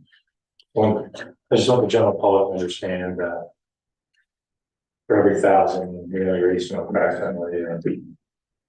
Yes, the general funds, tax rate, estimated tax rate, this will get adjusted by the omitted taxes, Correct. but it's 29.94 cents per 1,000, and the library is 1.96 cents per 1,000. Sorry, I just rounded it up. Yeah, I knew you were that's gonna draw out to the 4, so. But I think it's just good for the general public to know that their taxes weren't raised that much per 1,000. And I think the average town is about valued at 130,000 in the city, so.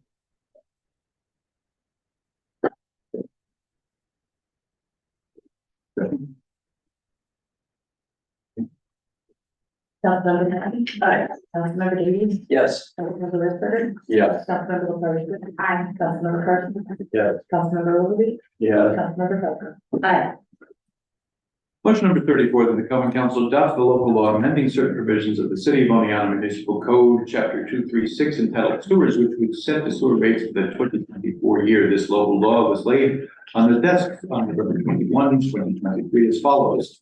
Be it enacted and ordained by the common council of the city of Oneonta, New York, as follows. Section 1, repeal schedule of rates as set forth in section 236-32, entitled sewer rents, established sewer rents of the city of Oneonta. Section 2, add to section 236-32, sewer rents, established sewer rents of the city of Oneonta, the following scheduled rates as you see before you. I'm not going to try to read that. And section 3, this local law shall take effect on January 1, 2024. Do I have a motion to approve? Followed by. All right, and discussion. Discussion, then we'll move to vote. Councilmember Mackey? Aye. Councilmember Davies? Yes. Councilmember Rayshard? Yes. Councilmember LaCarge? Aye. Councilmember Carson? Yes. Councilmember Overby? Yes. Councilmember Duncan? Aye. Motion number 35, that the common council adopts the following schedule of water rates to be effective January 1, 2024. The city of Oneonta 2024 water rates. You'll see a table, city residents, town residents, in front of you, also posted, I'm sure, online for those who are interested. And do I have a motion to approve? Katie, followed by Dave. Discussion? Okay, to vote. Councilmember Murphy? Aye. Councilmember Davis? Yes. Councilmember Risberger? Yes. Councilmember Carlucci? Aye. Councilmember Carson? Yeah. Councilmember Ogilvy? Yeah. Councilmember Douglas? Aye. Motion number 36, the coming council will adopt the amended City of Oneonta Administrative Personnel Manual, which stipulates employment terms, conditions, and benefits for all full-time employees of the city not represented by a bargaining unit, effective January 1st, 2024, as presented. Do I have a motion to approve? Emily? Mark? Discussion? Katie? This is what I was writing notes on. So I'm wondering, this is a question that's been asked before and has not been understood by me in a satisfactory way. Could you explain the difference between the grades? Like once we get to grades where we begin to include department heads, the difference in, yeah, like how are we kind of dividing out between, for example, A4 and A6?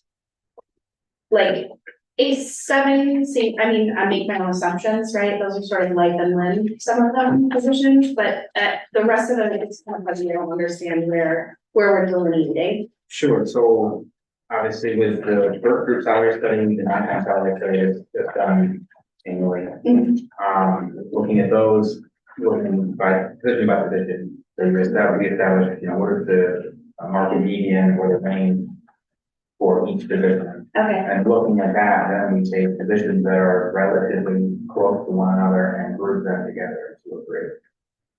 So it's How not do you determine relative closeness? as far as dollar value of their market median. Okay, gotcha. Now, it's not so much about function or duty or all that. Okay. The grades really, with the last thing that created was looking at individual positions, their market median, those ranges, again, looking at the first group salary study, the non-com salary study, and also looking in contact with all of the employees, we have union contracts in addition to the admin, and making sure that things made some, half the eye test, made them relative sense. Okay. And then we, just for the sake of being able to make the table a little more comprehensible, creative grades. I mean, another approach would be to have no grades at all and just have individual positions listed with their ranges. But we thought it made sense because there is, gray area and things fluctuate, that it's not an exact science. You can't just take every position, so it's exactly what the person or the position all. So grouping it into grades to me made sense, and that's how it's been since there has been a salary schedule for admin, which I think came about in 17. Okay, that makes sense to me. Thank you. Further discussion? I have some questions about the next. Well, we're getting there. Okay, so without further discussion. Councilmember Murphy? Aye. Councilmember Davis? Yes. Councilmember Risberger? Yes. Councilmember Carlucci? Aye. Councilmember Carson? Yeah. Councilmember Ogilvy? Yeah. Councilmember Douglas? Aye. All right, motion number 37, that the common council approves the annual total salary for employees covered by the 2024 Administrative Personnel Manual effective January 1, 2024 as presented. Do I have a motion approved? Luke, followed by Mark. And So the reason why I brought it up before is because my questions are all kind of based back to this appendix E. Actually, shoot, no, I did have a question about this, but I'll ask it now. I've noticed in the appendix A, classification as administrative personnel, we got still have the deputy public works director listed. The question is a practical one. Did we budget the replacement of that position in 2024? Okay, No, because of the park building ground supervisor, correct? correct. Okay. I did not want to eliminate the title from the grade. That's for future. Okay, thank you for clarifying that. And then also the engineering projects coordinator, that's a new position? Engineering projects coordinator was established civil service wise in the past year. It was also included in the 2023 budget. We have been thus far unsuccessful in filling that vacancy. Okay, We would fill that either with engineering project coordinator, sorry, or engineering. okay, right, and that's the one that is potentially grant funded, but like the admin portion of grants. Okay, thank you. And then my next questions are about the changes from 2023 to 2024. They're kind of all over the place, right? Some people, the base increase is very small, so some folks it's very large. And I'm wondering if you could speak to that a little bit. Is it just the salary study or is there more to it? Also, you know, some folks I noticed in 2023 are below the salary range for their grade, and then their increase will bring them above the salary range, and some folks stay inside, and so I have a lot of questions, as you can see, and I just thought I might try to understand some of the mechanics before I ask anything in particular. Okay, so again, went position by position, looking at salary studies, and they're, within context of the city of Oleana, where do these positions were operating. That's why the increases vary quite considerably. It's not really a merit-based sort of difference. Of course. To make that up. That's the distance, and I guess there's the actual question again. Okay, sure, so, let's see, I see one grade A4 that in 2023 is below the base range, for that grade. And then the base increase, plus the longevity increase brings them above the, outside of the range on the top end. There's, let's see, one person who might actually not even be in. Yeah, so then there's one position that's an A1 that their base increase just gets them inside the base range for 2024, which I'm just not sure, that's obviously very different, places to land, right? Yeah. So that's kind of my question. Okay, so, just to clarify on the sheet that you're looking at, Yeah. that has individual salaries listed for individual employees. Total salary shown in 2023, that is base, longevity, and stipend. Okay, Base increase in 2024, you've gotten that base increase only. Longevity increase in 24 is just the change increase in longevity. And then the total in 2024 is base, longevity, and stipend. So you see a position that is the total in 2024 is outside what the grade is showing. The grades on the administrative salary schedule, NAD, are base salary grades. right, Longevity stipend, that's separate in addition. okay, so that explains a few of them for me, thank you. And the relative placement of a particular title within that grade, again, we looked at individual titles and then just created the grade around it. So we put the titles where I felt that they ought to be based on all the information available, and then we refer what pops around, as opposed to trying to fit them in a particular grade. So grades, if you were looking at 2023 administrative manual, the grades have changed somewhat, because what titles are exactly in what grades. I Okay, think there's actually more. okay, so there are some grade changes, and that Yeah, would definitely, So when you look at 2023 total salary, well, we don't have 2023 base salary listed. If we do have base alone listed, it would be out of whack with the new grades, because the new grades are different. okay, that's very helpful information, thank you. Okay, that actually, Further, some of these base increases are very nice. Substantial.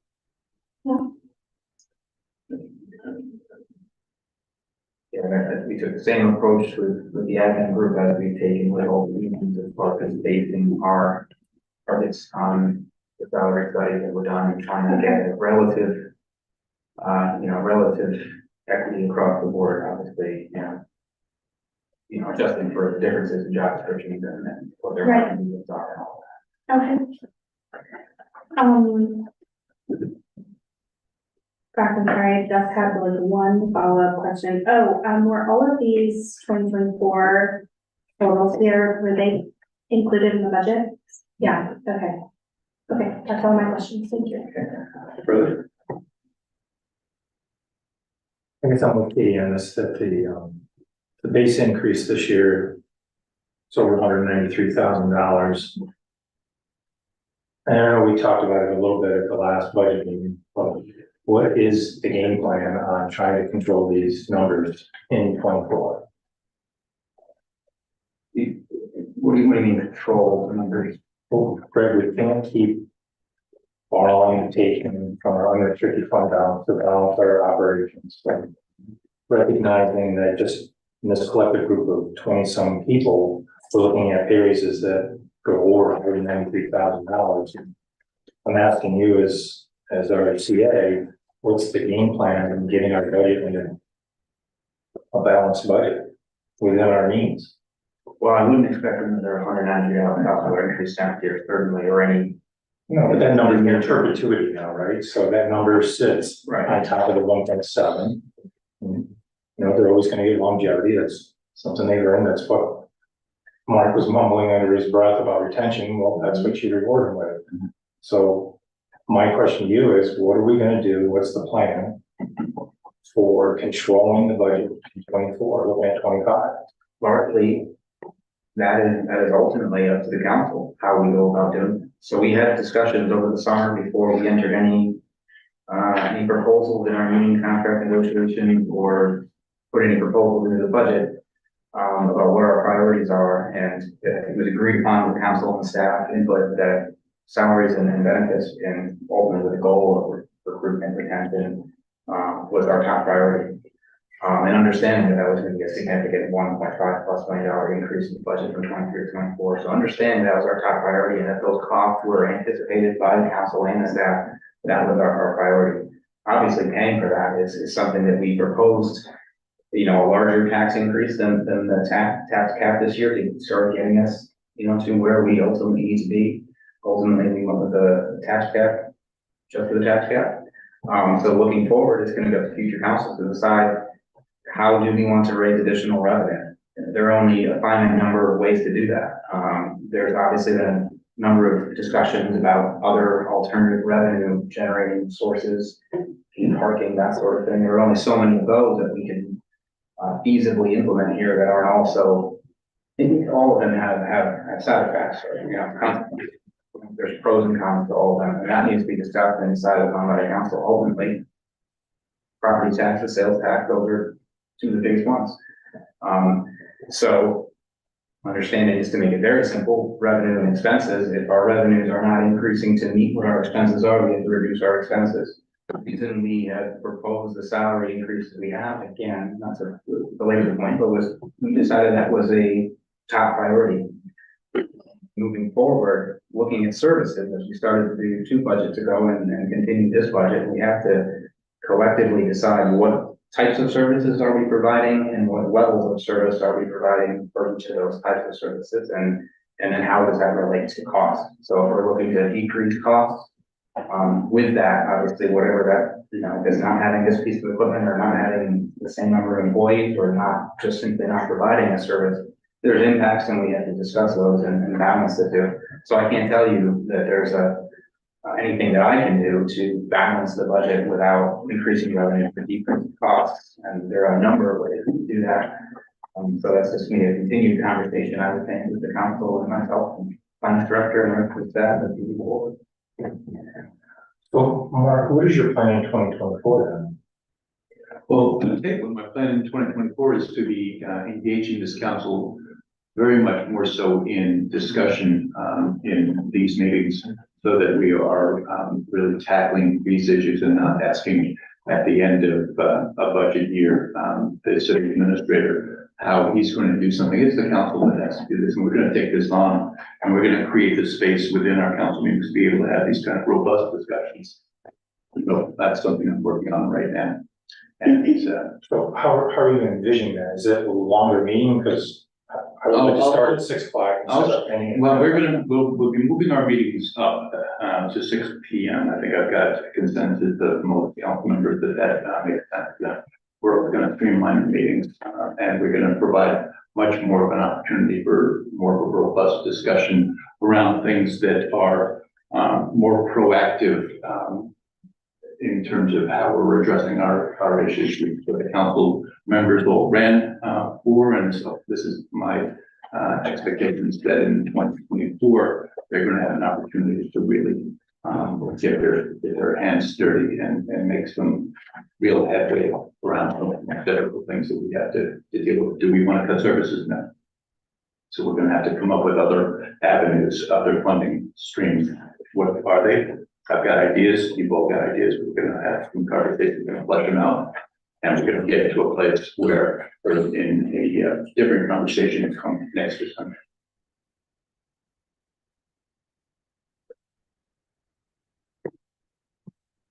I'd like to ask a follow-up question, following up on Len's question.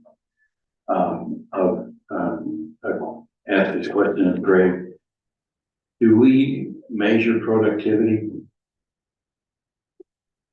The reason I ask is, as Len was asking the question about how we can get the budget under control, it seems to me that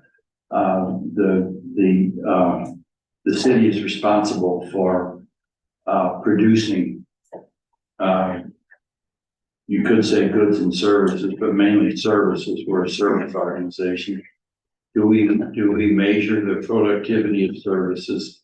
And if so, are there ways of increasing the individual productivity so that we can match the productivity against the costs?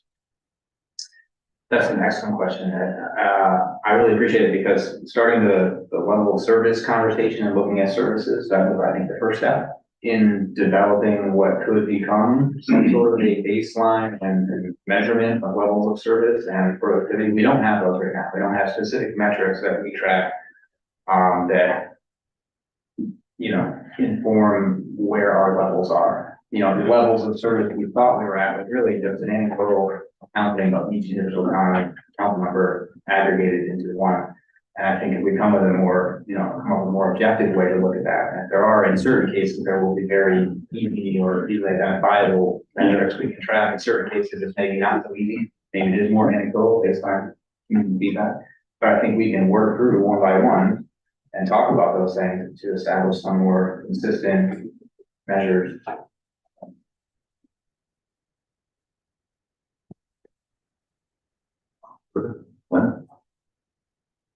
So you're envisioning this as a council as a whole, figuring out how we're doing it. So you're envisioning the council as a whole. Yeah.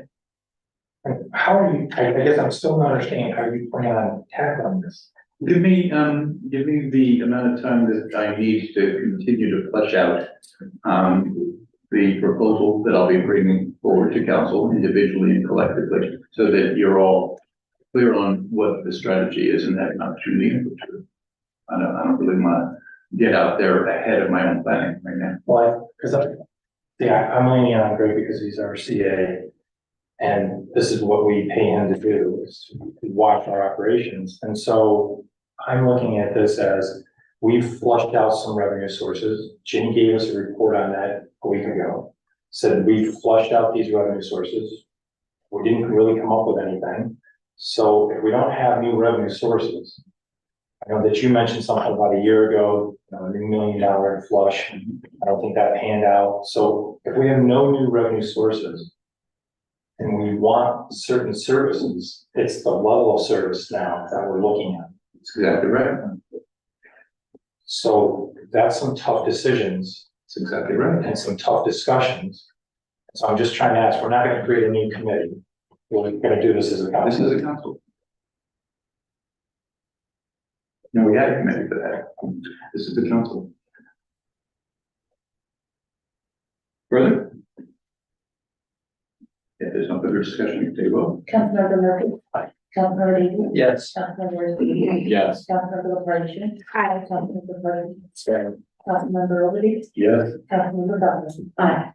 All right, motion number 38, that the common council approves the city administrator's appointment of Scott Kellogg to the position of chief water treatment plant operator at a base annual salary of $70,000. Admin annual salary grade A4, effective January 1, 2024, subject to the satisfaction of all applicable civil service requirements. 80. Followed by Mark. Do we have discussion? Now, and so we'll take a vote. Councilmember Murphy. Aye. Councilmember Davis. Yes. Councilmember Lisbeth. Yeah. Councilmember LaFarge. Aye. Councilmember Carson. Yeah. Councilmember Liberty. Yeah. Councilmember Butler. Aye. And motion number 39, that the common council approves the 2024 part-time position wage schedule effective January 1, 2024 as presented. Do I have a motion? Yeah. Discussion. Oh, Councilmember Murphy. Aye. Councilmember Davis. Yes. Councilmember Lisbeth. Yeah. Councilmember LaFarge. Aye. Councilmember Carson. Yes. Councilmember Liberty. Yeah. Councilmember Butler. Aye. Number 40, that the common council rather approves the city's 2024 purchasing policies and procedures manual effective January 1, 2024 as presented. Emily, followed by Mark, and discussion. Yes. Yeah. Want to thank the staff for the thoughtful and the inclusion of the kind of private range, where she's saying the purchasing policy. It's great to see it kind of caught up there. So thanks everyone for doing that. I think that's and the discussion there, we take a vote. Councilmember Murphy. Aye. Councilmember Davis. Yes. Councilmember Lisbeth. Yes. Councilmember LaFarge. Aye. Councilmember Carson. Yes. Councilmember Liberty. Yes. Councilmember Butler. Aye. All right, I got bad news for you. This is the last of the motions. Motion number 41, that the common council approves the city's 2024 fee schedule effective January 1, 2024 as presented. Do we have a motion? I'm going to say Luke, followed by Mark. And do we have discussion, Katie? Yes, we discussed this in finance, and there were a couple of things that were left up in the air. So I wanted to bring them forward now. They are prominently under the public safety on page 8. Fees. We're all excited. This is probably going to be an actual discussion. And I would like to call on our fire chief, if I may, to discuss the thought behind having this discussion. Finance and HR, we had the discussion. Right now, I don't have a consistent practice of charging these fees across the board. For some entities, there has been grandfathered in that we provide the service without payment, where others we have charged. Going back to earlier this year, there was the parks discussion about increasing the rental fees there. So we ended up doing that. So to piggyback that, 4th of July, if you look at all of those fees, a 4th of July event in the city is going to hit every single one of those. It's going to be several thousands of dollars. So we haven't been charging for that. I guess what I'm looking for from the council is a direction on whether or not we're going to charge everybody across the board, or charge nobody, or a little bit better direction. So a couple of the examples that were given were the hometown 4th of July celebration in the park, for which there's a lot of back-end public safety work that doesn't get billed to the organization that puts them on. That's an organization that has come to us to ask specifically for us to provide funding to them. And I think that it's worth calling out that the public safety, work that is being done to help that event go safely and smoothly for everyone is support, that can be, you know, that can be quantified. But, you know, obviously we know that they need more money, and they were, not them just specifically, but all the organizations that are putting on events are always looking for additional funding. And, you know, we did try to put in place those parks, restroom fees, and we ended up waiving those, I think, this year. Because additional fees make it more challenging, right? It's just more fundraising that they have to do. And, I think some of the, you know, we're kind of aiming for a consistent policy, but then we have to weigh, you know, the fact that public safety is non-negotiable, and these organizations may really struggle or not be able to fund their events at all if we are able to do it. So we, as the chief said, we have to figure out a consistent policy that takes that into account. So we wanted to bring it to council, prior to adoption of this. I think, you know, well, I will say, we talked about this. We can make changes to the fee schedule at any time. So we can adopt it as presented, and we can make a change on January 1st if we decide to do that. Or not on January 1st, because we won't meet, but you know what I mean. So, we don't have to figure this out right this moment, but it would be great to begin the discussion and recognize that there is like a sense of urgency on this. And it would be great to get this figured out so that we can carry it through the entire year. That's it. That's all I have to say about that. And I hope someone will say something else because I want to hear from you. That's why I pulled it. So is this something that we can work with Chief on about, like, kind of what you might propose as these fees might be? Well, the fees are already Well, they're already, established, it's just, but you're saying that they should maybe be.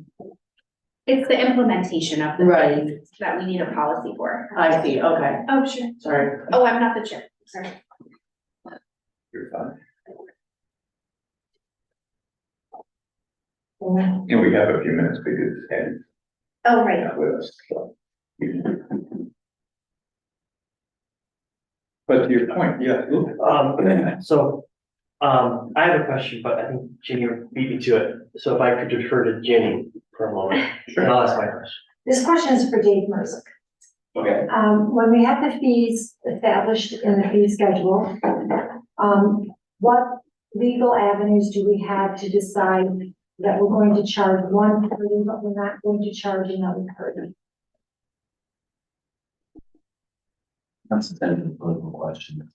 If it's for-profit entity, then there is no wiggle involved. And not for profit entity, then we can enter into an agreement, contractors like we do for parades, things of that nature. So historically, when the council has had a stated fee and it's for a non-profit organization and they have waived it, then they've waived it based on the benefit that they're receiving from putting on the project.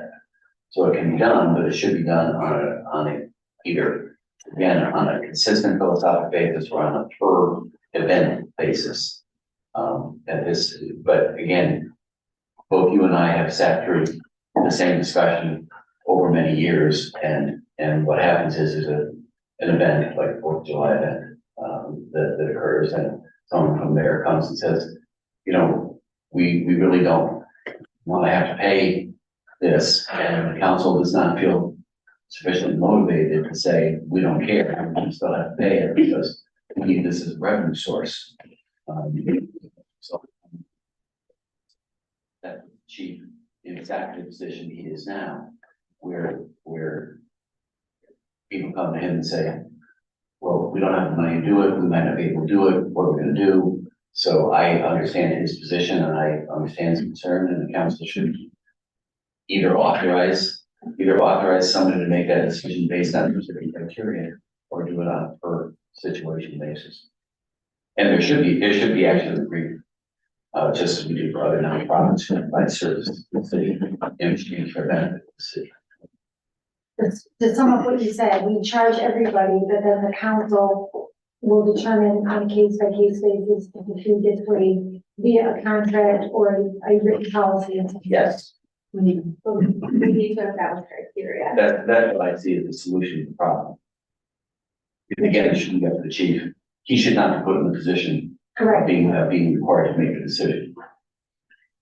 So the fee schedule being what it is, but the establishment of criteria being the job that needs to be done. Right. Yes. Can you just so I'm not, just so I'm clear, I guess, so I would love to continue this, as you said, I don't think it's fair for chief. Where do you see this most efficiently taking place, fitting and being brought to council? Do you think we should do it as a full council discussion? Well, we did discuss it as a committee, and so here we are. Yeah. What did you come up with as a committee? Exactly. To what it discuss it here. Yeah, exactly what you do that.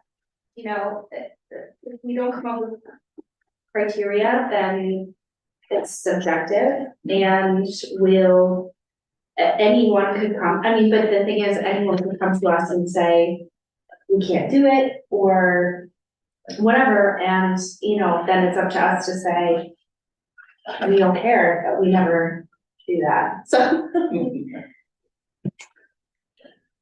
So this does wind up being a council discussion. A council And this is discussion. an example of the type of thing that does get lost sometimes, in, you know, that.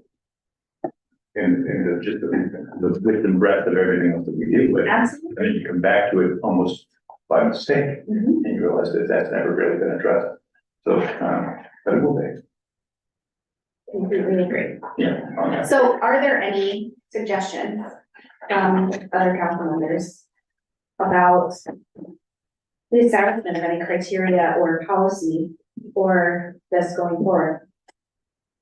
I'm still trying to understand the scope of the situation, so that I can respond to your question.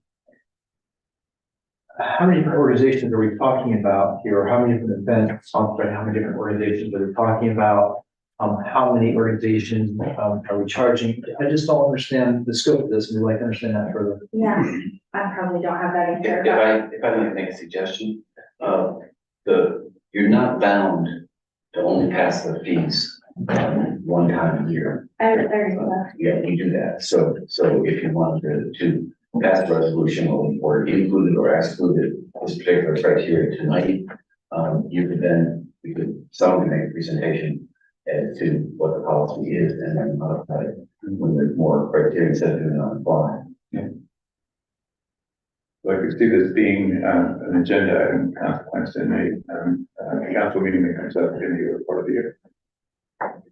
Yeah, probably have one more. Sure, we do. Yeah, we did. We did.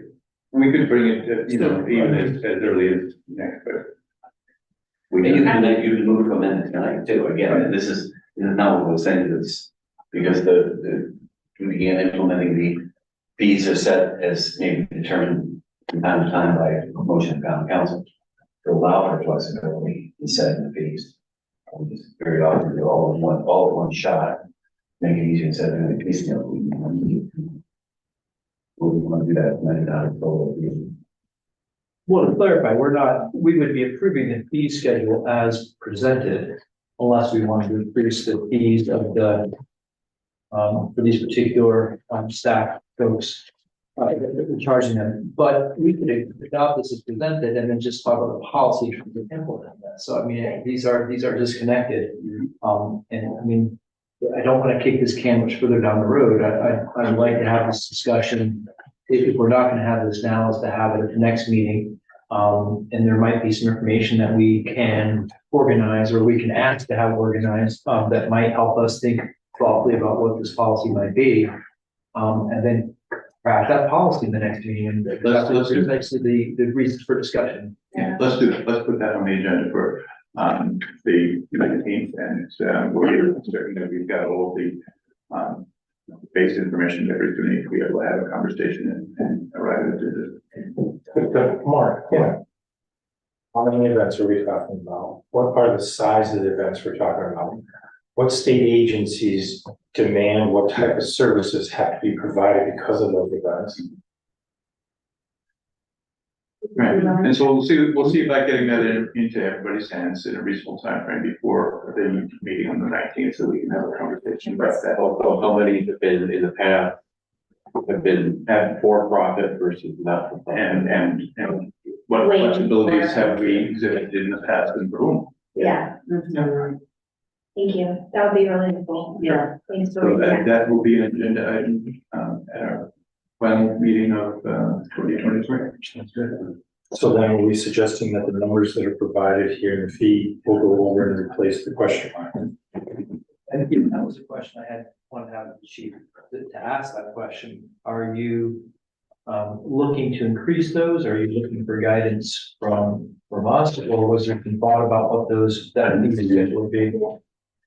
We were not looking to increase them. Okay. If you don't mind jumping in. The reason we put question marks there is because we knew that we wanted the council to have a discussion on how to apply these fees to either everybody you know on or a combination of their, a vote. So that's why the question marks are there. It's just a signal for the council.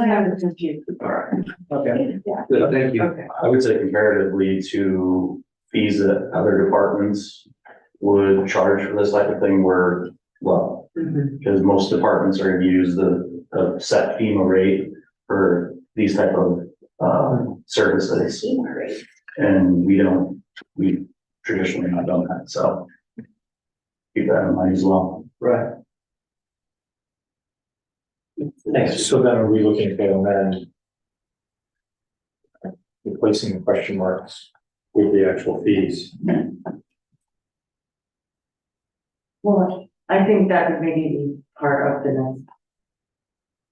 I don't know, would that all be part of this discussion? With the next discussion on when we're talking about how we're implementing these fees, and then we can also talk about the cost. So it might be a matter of tabling this until our conversation from now, when we resolve what we're doing in terms of the application of these fees.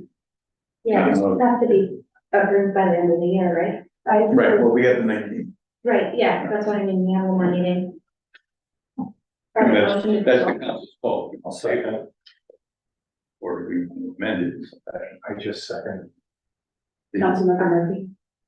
I'm sorry, Councilmember Davies. Are we voting to table? Yes. Councilmember Richard. Yes. Councilmember LaFarge. Aye. Councilmember Carson. Yes. Councilmember Ogilvy. Yeah. Councilmember Falco. Thanks, everyone. Who need the, motion to table? Katie. Okay. All right, well, that takes us to the end of our agenda as far as that. In addition, this is the council discussion. Do we have any additional business or anything for council discussion? I'll simply say that we have the tree lighting on Thursday. I think it's at 6. All right. Something like that. I think the tree might actually be lit around 6:30 or so. And menorah will be lit on Sunday at 5:30, also in Marble Plaza. So as always, encourage council members to attend as they are free to do that. The community is always really happy to see folks there, and it'll be a great time. That's all I have. And does anybody else have anything for council discussion? We do have a need for an executive session, because I was going to forget. We do have a need for executive session to go into session to discuss the contract. And I'd like to ask that David, or that you stay, and Joe, if you don't mind, I'm going to ask you to stay as well, please. All right, and Greg will reconnect. Wait, I need Yes. Yes, do I have a motion for executive session? I think that was Mark as he was walking out, followed by Luke. All in favor?